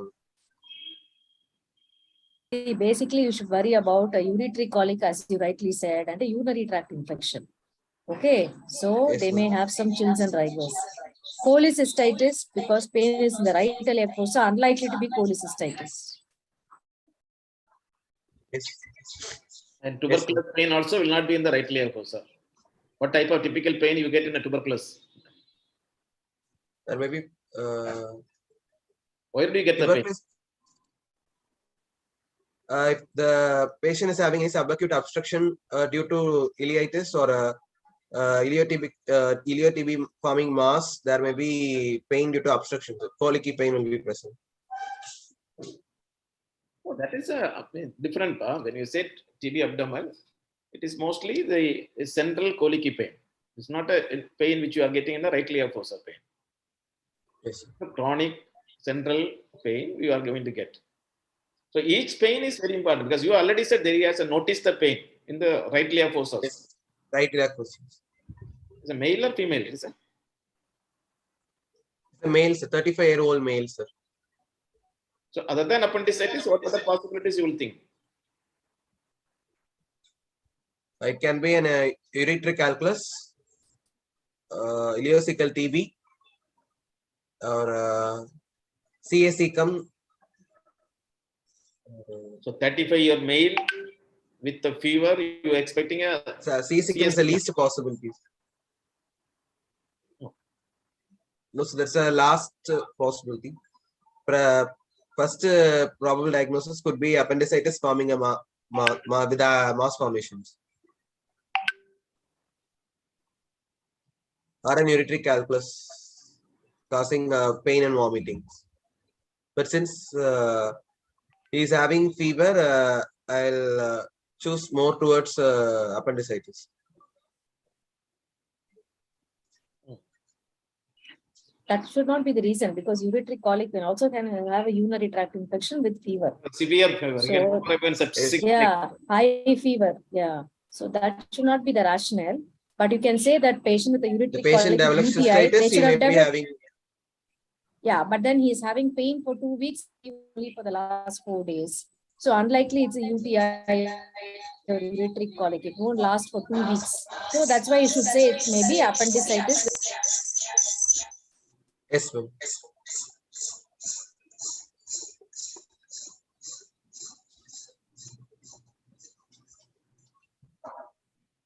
Okay, you can go for a clinical examination.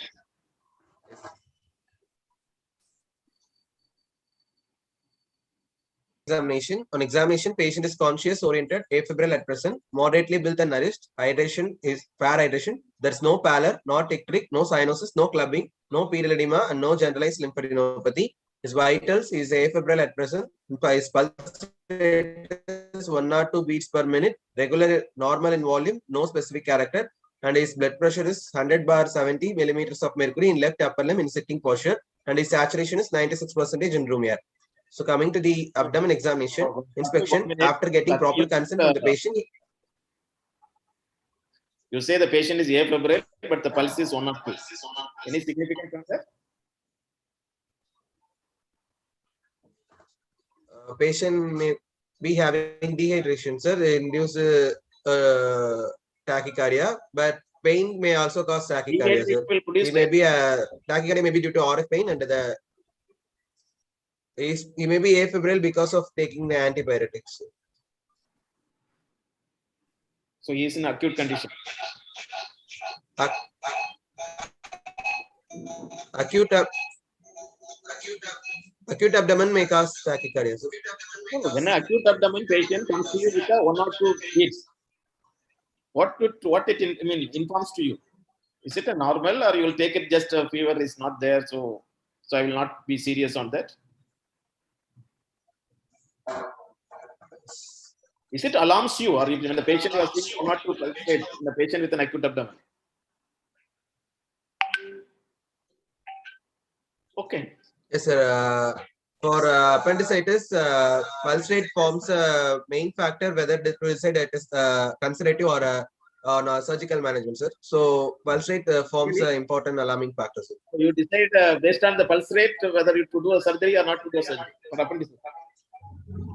We have to monitor the patient, and if the pulse rate is alarming and if it is increasing from the previous pulse rates, we have to take the patient for surgery, sir. Not only the pulse rate, we have to monitor other vitals like BP. Vijay, come on, hang on. Vijay, hang on. Why do you think the pulse is having tachycardia? Is it alarming? Anything pulse over 100? Do you get alarmed about it? Does it tell you something grave? Yes, sir. It signifies there is a inflammatory pathology within the abdomen leading to acute. Yes. So you think of perforation and think of collection of peritonitis. There may be spreading peritonitis. Right, that's it. So it's not pain. Pain will not get you get this kind of. It'll be transient. Pain will not have sustained tachycardia. Right. Yes, sir. In the general examination, you look for jaundice. If there is any relation to that, appendicitis and jaundice? If there is sepsis, the LFT may be elevated, leading to icterus. Yeah, you can get a portal pyemia that will lead to hepatitis. One of these early symptoms to detect even the perforation of the appendicitis, it's a bilirubin is increasing. So when you say look for the jaundice, you are looking with the intention to see if there is any change. If there is a elevation, it shows that you are going into a difficult situation or a complicated appendicitis. Similarly, your 1 or 2 pulse rate also tells you it is going to be a complicated appendicitis. Go ahead. Yes, sir. Abdomen is flat and not distended. All quadrants moves equally with respiration. Umbilicus in the midline between epicernum and the pubic symphysis, and it is not everted. There's no dilated veins or sinuses. There's a previous lipoma excision scar seen in the left hypochondrial region, which is healthy, and there is no visible gastric or visible intestinal peristalsis. Bilateral hernial orifices are free, and the bilateral flanks are free, and the external genitalia is normal. No supraclavicular fossa fullness. Coming to the palpation, there is no warmth and no tenderness.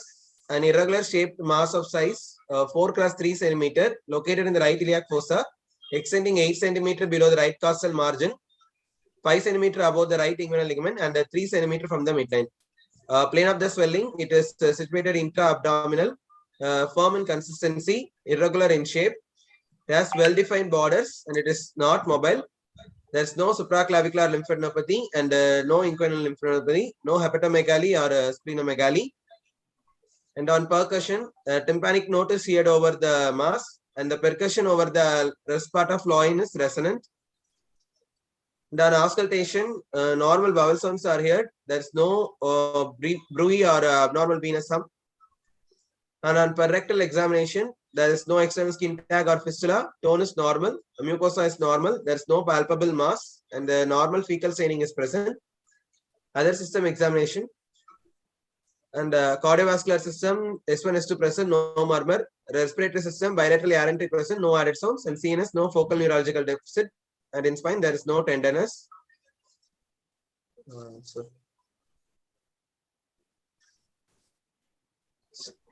Have you examined the scrotum? There is no tenderness in the scrotum and there's no obvious swelling. You are not mentioned. No? Is it significant? Is it a mass in the right iliac fossa you are getting? Yes. Yes, sir, it is significant. Sir. Sometimes if it is an undescended testis, there will be absent testis in the scrotum, sir. But both the testis are palpable in the scrotum. You are right, but you must mention it there. When you are spine, the 3 Yes we say spine, scrotum, yes, and the supraclavicular fossa, and if possible the scalp also. So that should be mentioned, yes, separately. That. Okay. All the borders of the mass, yes, is able to feel. All the borders of the mass you are able to see? Yes, sir. All the borders are palpable, sir. It's a regular, smooth? Regular, smooth swelling, firm in consistency. And who will tell that, all that? In the presentation, you have mentioned only it's a well-defined borders. Whether it's irregular? Yes. Well, irregular shaped, okay, sir. Good. Surface or the swelling smooth, firm in consistency. Yes. How do you know it is a intraabdominal? You said, is it mobile? No, sir. It's not mobile, sir, and does not move with respiration. Not the retroperitoneal. Sir, this mass in the right iliac fossa. Is this mass in the right iliac fossa? Yes, sir. It's in the right iliac fossa, 8 cm below the right costal margin, sir. And 5 cm above the inguinal ligament, you said. Yes, sir. Then how can it be in the right iliac fossa?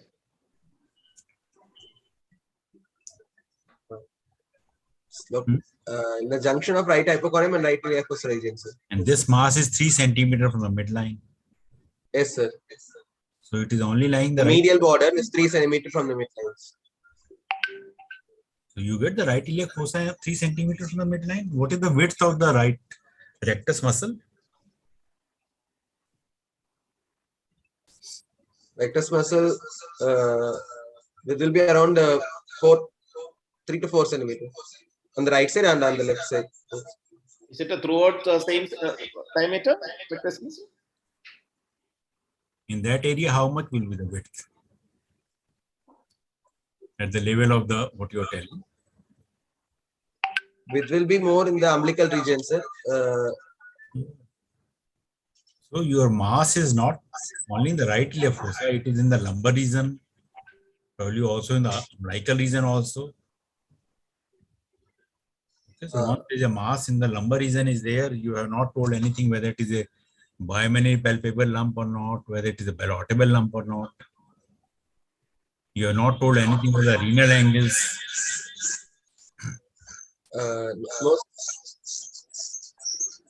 Bilateral renal angles are free, sir, and the mass is not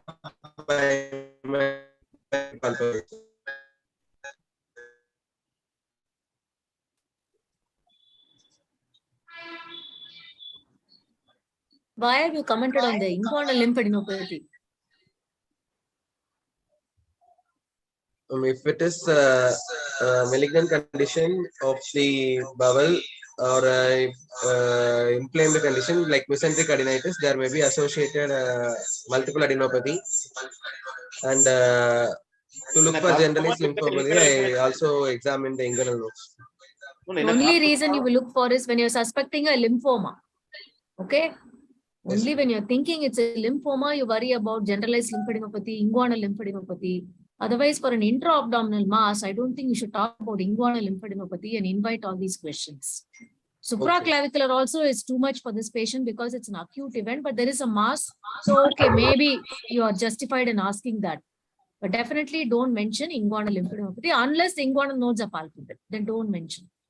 Okay? Yes. You Yes, understand the rationale? Yeah. Yes, ma'am. And always bony landmarks you have to measure, mention for your extent. Instead of saying inguinal ligament, it's better to say so many centimeters from the ASIS or the pubic tubercle or whatever it is. Yeah, because bony landmarks are supposed to be more constant than any muscle or ligament. Okay, so keep that in mind. Yes. And which Yes, border is most important in this patient? Or any patient with the right Inferior border. fossa mass? Inferior border. Yeah, the lower border, especially if the patient is a lady, you worry about a mass arising from the pelvis. So the lower border, you have to pay attention. Okay. May not be in this case. Okay. Yes.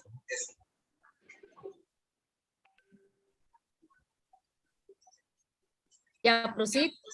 You can go to your diagnosis here. You want to put a differential diagnosis? And in the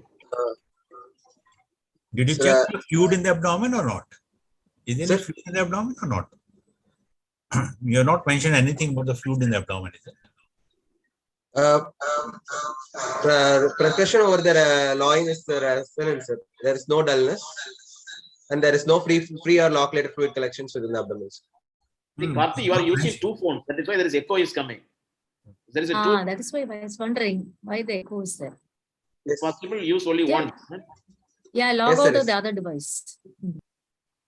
And you say the tympanic note over the mass, isn't it? What does that mean? Yes, sir.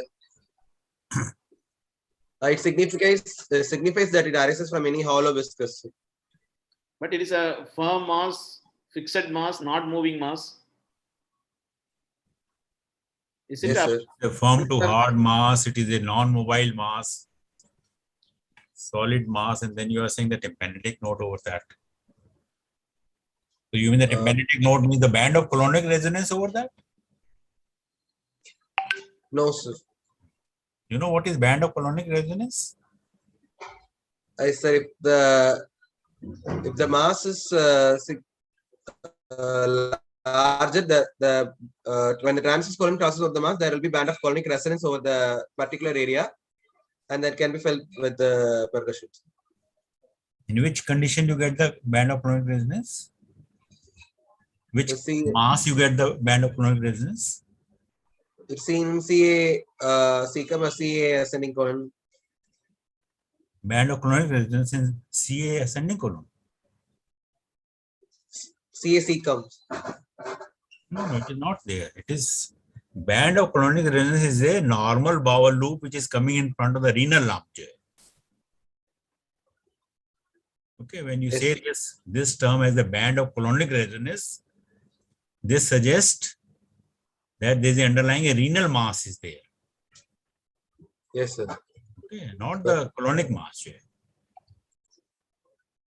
Okay. Yeah. What is the normal note of resonance in the renal area? There will be renal dullness, sir. This is a resonant one. The renal angle is resonant. Renal angle is yes. Yes. Why it is resonant? Because it's a solid viscous.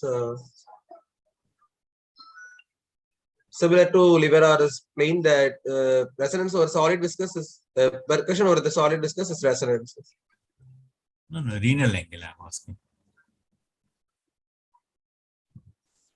What is there in the renal angle which makes it resonant? That is the normal thing, isn't it? Once Yes, the renal lump is there, then you get it. It becomes dull on percussion, you know.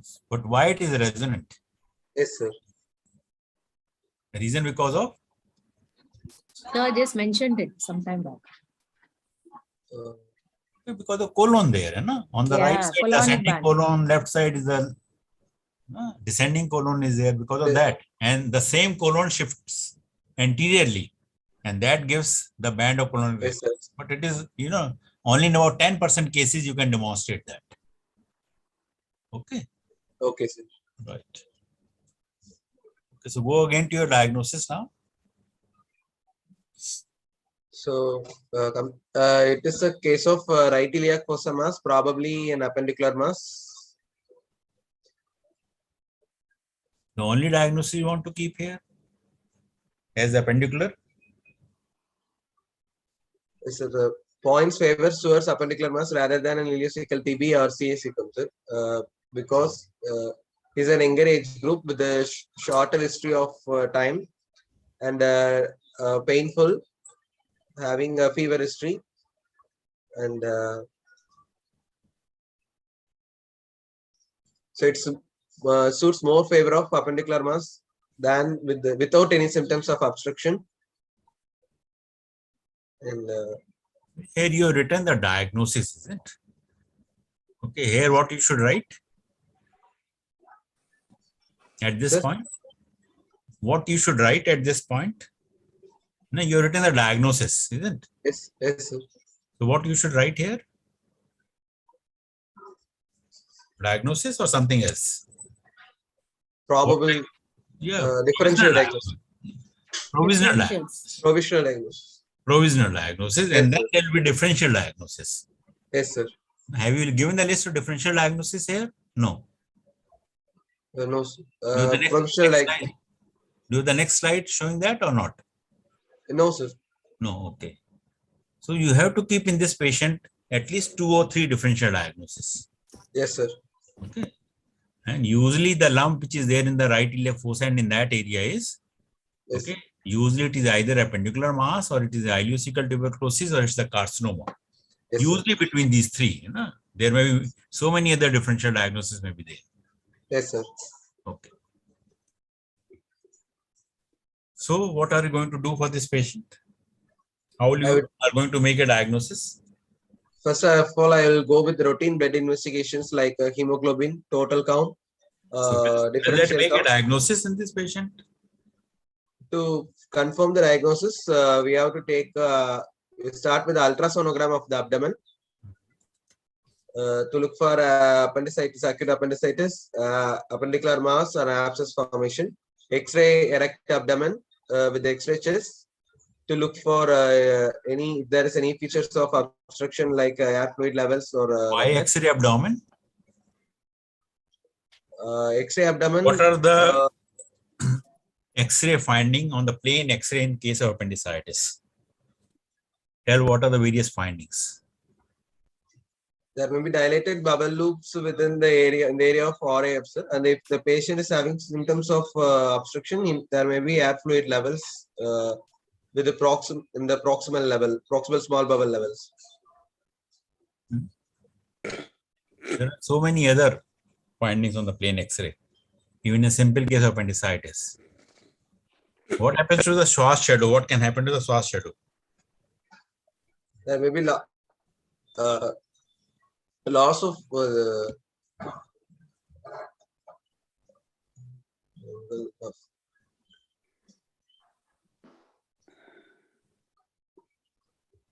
can you see any radio opaque type of the shadow which may be there in that area sometimes? If there is any foreign appendicular lith or foreign bodies. That's Appendiculate may be there, no? yes, sir. Yes. So there are several things, but usually you do not carry out the plain X abdomen for a lump in the. Usually it is not done, no? Yes, sir. Okay, so you do the ultrasound. By that you will have some idea. Okay. Yes, sir. And that ultrasound gives you that there is a mass in that area. You are not sure that what type of the mass it is. Yes, sir. What next you are going to do?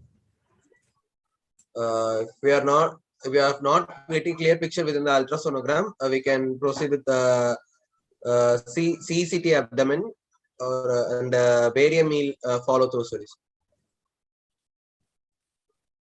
You want to do both CCT abdomen and the barium meal follow through.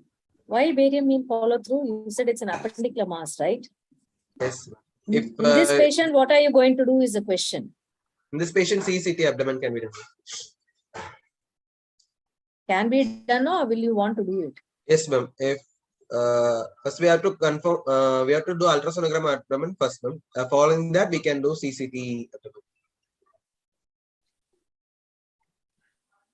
You know, when you're doing the CCT, yes, sir.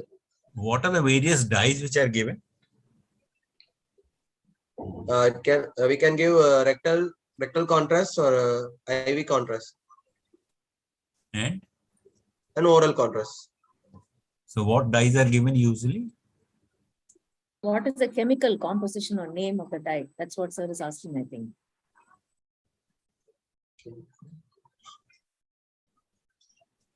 You give the oral contrast. Which oral contrast you usually give in the CCT? It's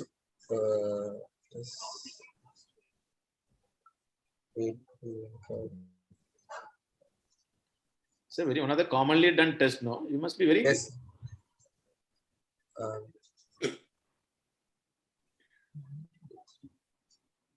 Okay, name any dye, ma'am. Gastrographin, is it? Sir? Gastrographin. Gastrographin dye. Yes. You know, when you are doing the barium studies, you know which barium is used for this contrast studies? There are so many types of bariums are there. So which one, which barium is used? Barium meal. You have used the barium phosphate, barium sulfate, carbonate, yes, barium chloride. So many bariums are there. Yes, sir. So which barium is used for that? Barium phosphate. Barium sulfate, hai na? Sulfate. Sulfate is used for that. Okay. Yes. Have you seen a barium meal follow through being done, man? It's not been routinely done in our college nowadays. Is it done or not done? Not done. So, like the previous case also, you said what you're doing in your practice, which is scientific basis, you do talk. Don't say because it's written in the book, you do barium meal follow through for an appendicular mass. There's no need. If you say ultrasound, followed by, if it's not very clear, I will do a CCT abdomen, perfectly all right. We're making sense, and that's what we actually do in practice, isn't it? Yes. In an acute abdomen, you should not do any barium. It will worsen the symptom. Peritonitis and inflammation. And if somebody develops barium peritonitis, it's 100% mortality.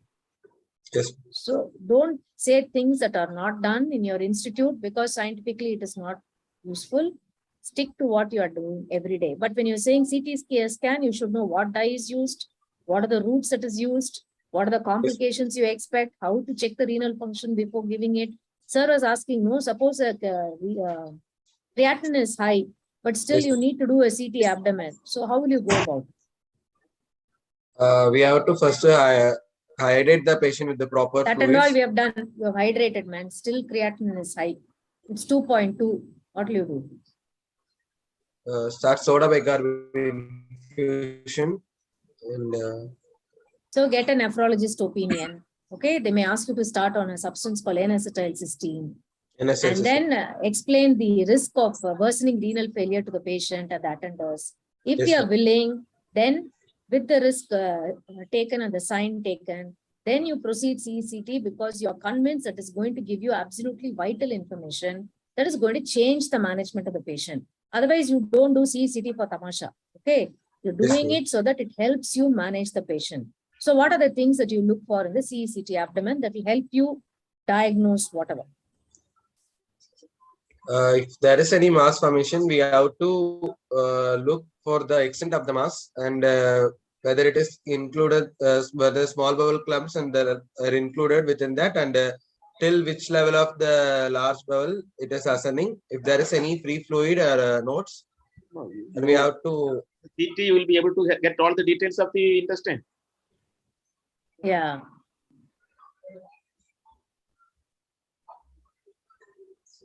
Appendicular mass, what are the things you want to know really? Appendicular mass, because what is the management of appendicular mass in this patient? What will you suggest? Conservative management, Oshner surveillance regimen. Exactly. So why are you doing a CECT? Only when you think it's not responding to conservative management, or he's developed a complication, or you're not sure at all whether it's an appendicular mass, right? Yes, So ma'am. specifically you should look for, okay? Is there any abscess? Is there any other pathology in and around the right iliac fossa that actually is a cause for this mass?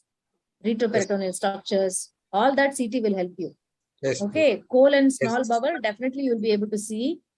But if you are able to see the appendicular mass, the phlegmon, where you're able to identify the appendix, the picolith, any abscess cavity, any Yes, free fluid in the abdomen, that is what is going on. We're not worried about lymphadenopathy. I don't know why you're so worried about lymphadenopathy in an appendicular mass. It's an acute. Okay? Don't talk Yes, about. sir. Yeah, don't talk about chronic things. Okay. How will you will help you in deciding appendicular abscess? How will you grade the appendicular abscess? Grade 1. Appendicular abscess can be, first of all, we can use ultrasonogram itself for to visualize the appendicular abscess. And grading, there is Because your treatment is going to depend upon the grade of appendicular abscess. Some case we need only a needle aspiration, some needs extraperitoneal aspiration, some needs your intraperitoneal approach. So that will be able to give grade 1, grade 2, grade 3, depending upon that level and the extent of the lesion. CT will be able to help you in appendicular abscess, if you are suspecting. Appendicular mass, the only criteria which is going to help you is whether it is a flimsy adhesion or it is a dense adhesion. So flimsy adhesion, you are justified in doing the surgery immediately. If it is dense, definitely you will not be doing. So that it is, you may not be able to get fully with a CT. So how will you proceed? How do you clinically differentiate whether it is the appendicular mass or it is the appendicular abscess? So if the mass is turning out to be an abscess, there will be a rise in temperature, and there will be tachycardia, and the symptoms will be worsened, and the conservative, and there will be an increase in size of the mass. What will be the local signs in case of appendicular abscess as compared to appendicular mass? There will be signs of peritonitis like rousing sign, Blumberg signs. There will be rebound tenderness, and even in right iliac fossa mass. if it turns out to be an abscess, when there is a diffuse peritonitis. No, it is a localized one. Usually it is not a diffuse one in the case of even the appendicular abscess. It is a localized one, but still you have to differentiate whether it is an abscess or it's a mass. You will look at the skin of that patient. What will happen to the skin? There will be inflammatory changes like reddening, local skin edema, and inflammation, dryness formation. Edema. Edema is a very important thing. And the spreading lump which is there. Appendicular mass will gradually in a day or two, it will be localizing. While in the case of appendicular abscess, it may be spreading one day. Yes. And the patient will have all the features of the inflammation will be there. Yes. So will you like to do the open one or you want to do a laparoscopic one? Which one you will prefer? Open. Why open? Proper lavage and extraperitoneal lavage is better than with the open. You cannot do the lavage in the laparoscopic one? We can do, sir. If you have to drain it extraperitoneally, yes, then the open one, because the laparoscopy you will not go extraperitoneal, but you can go even the extraperitoneal also there. If Okay, but if extraperitoneal lavage intraperitoneal is there, yes. extraperitoneal lavage, we have to go with the open method, sir. Yes, right. If it is an abscess and if the patient is having severe symptoms, then we can do an extraperitoneal lavage and do a delayed appendicectomy later. Is it always required to carry out the appendicectomy later on? No, sir. We can do in the same sitting also. No. A patient had one attack of appendicitis. Yes, sir. He will always require the appendicectomy? Is it mandatory to do an interval appendicectomy, or you can leave the patient as such? No, sir. We have to do interval appendicectomy. No, it is not mandatory. Huh? The evidence is not for mandatory appendicectomy. Yeah. Yes. So Now, if it is not a case of appendicitis, Yes, sir. and we are thinking in terms of whether it is the malignancy or the tuberculosis, Yes, sir. what investigation you will do? Other than CCT, we have to go with the colonoscopy, sir. If we suspect malignancy, we can do colonoscopy. And to look for any proliferative or ulcerative growth, if possible, we can take biopsy through colonoscopy. Okay. So it comes out to be probably on colonoscopy that there is a malignancy is there. What Yes, other things you want to see in the colonoscopy in that patient? We have to complete the colonoscopy and see if there is any skip lesion like seen in Crohn's disease or ulcerative colitis.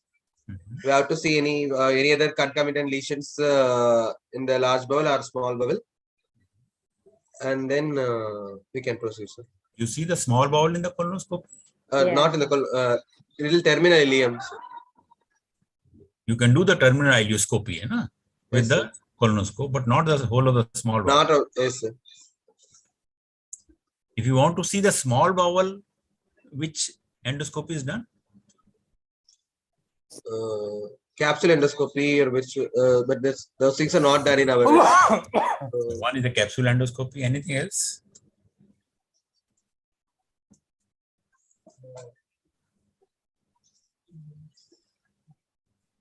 Enteroscopy? Have you Yes, heard sir. that name? Yes, sir. So how much bowel you can see on enteroscopy? How much? Can you see the whole of the small bowel on enteroscopy? No. So you can look at the proximal bowel, Okay, 2 sir. to 3 feet you can see, or you can see the terminal bowel, but still you cannot see the middle part of the bowel. So Yes, you can sir. go for the capsule endoscopy for that. Yes, sir. So if it comes out to be malignancy, biopsy is the adenocarcinoma. Yes, sir. What are you going to do? We have to do metastatic workup, sir. In CCT itself, we can see the liver metastasis. We have to confirm the bony metastasis, the spine, and if it turns out to be a non-metastatic lesion, Will we you do can any proceed blood with marker? Will you do any blood marker? CEA, sir. Can be done. Right. What is the And, importance of CEA? Sir, What is the importance of CEA? it has a prognostic value, and we can follow up the patient with CEA, sir, to look up any recurrence. It is mainly for the follow purpose, not for the prognosis purpose, but mainly for the follow purpose. Yes, sir. Right. Okay. If it turns out to be a non-metastatic lesion, we can proceed with the right hemicolectomy, sir, with the eliotransfusionosis. What does the right hemicolectomy comprises of? Terminal ileum, cecum, appendix, ascending colon, and transverse colon till the right branch of middle colic artery. How do you decide the length of the terminal ileum? How much it has to be removed? Terminal 10 centimeters of. So you measure it with the tape and then you do that, or? No.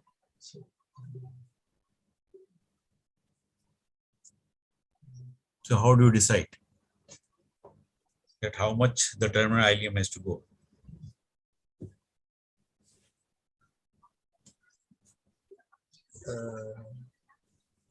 You ligate the vessels. Yes, sir. Which vessel you will ligate, and then you will see for that. Ileocholic arteries. So you will, once you ligated the ileocholic, you will see that how much area is becoming. Yes, sir. Yeah, vascularity is going in that area. So that From much. there, Yeah, usually it is around 10 centimeter. It may be 5 centimeter or 15 centimeter. Anything may be there. yes, sir. When you are doing the right hemicolectomy, what are the structures in danger? Right renals, right ureters, right testicular vessels, and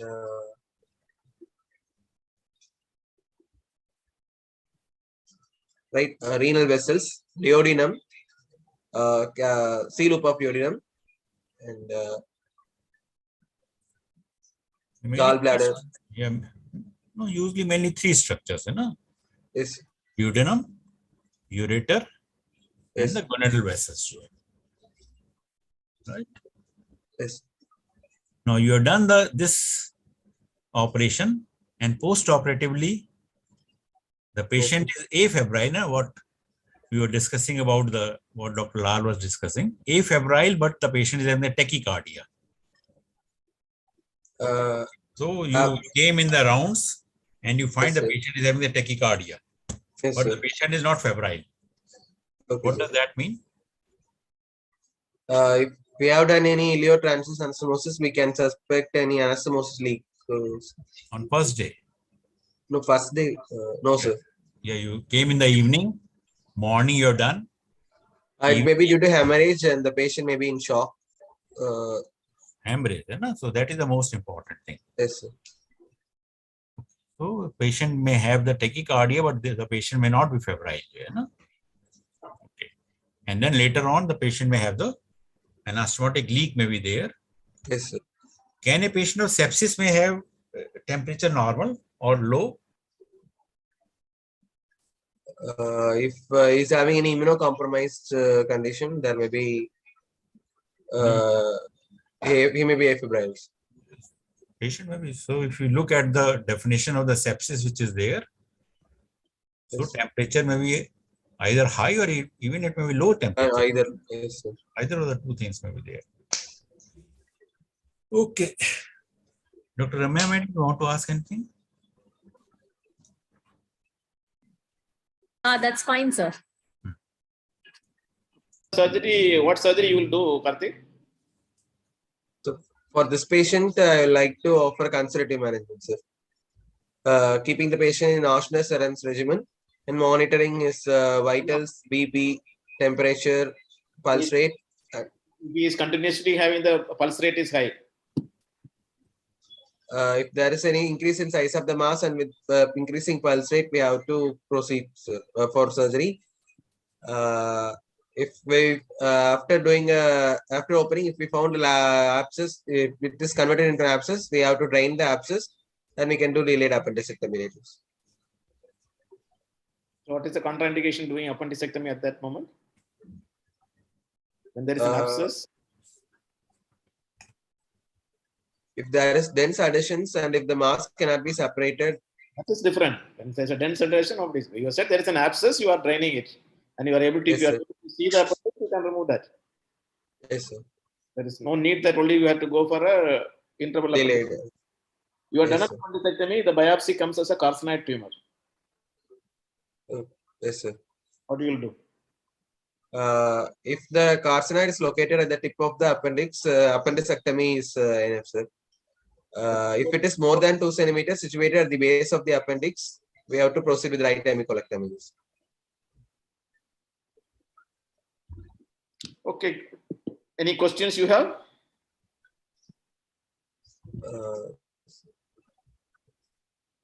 Yes. Sir, Kanna sir, you can suppose. Rajesh sir. Yeah, I think we can. Yeah, we can wind up, sir. We can wind up. Thank you for Karthik and Professor Selvaraj for motivating. Karnagaran sir is also there. Thank you, Karnagaran. Yes, sir. Thank you, sir. Thank you. Thank you, sir. Good night, everyone, sir. Good night, All the everyone. best. Karthik, Yes, all the ma'am. best. Thank you, ma'am. Thank you. Okay. Thank you very much, sirs. Good night. Good night. Good night. Thank you, sir. Thank you,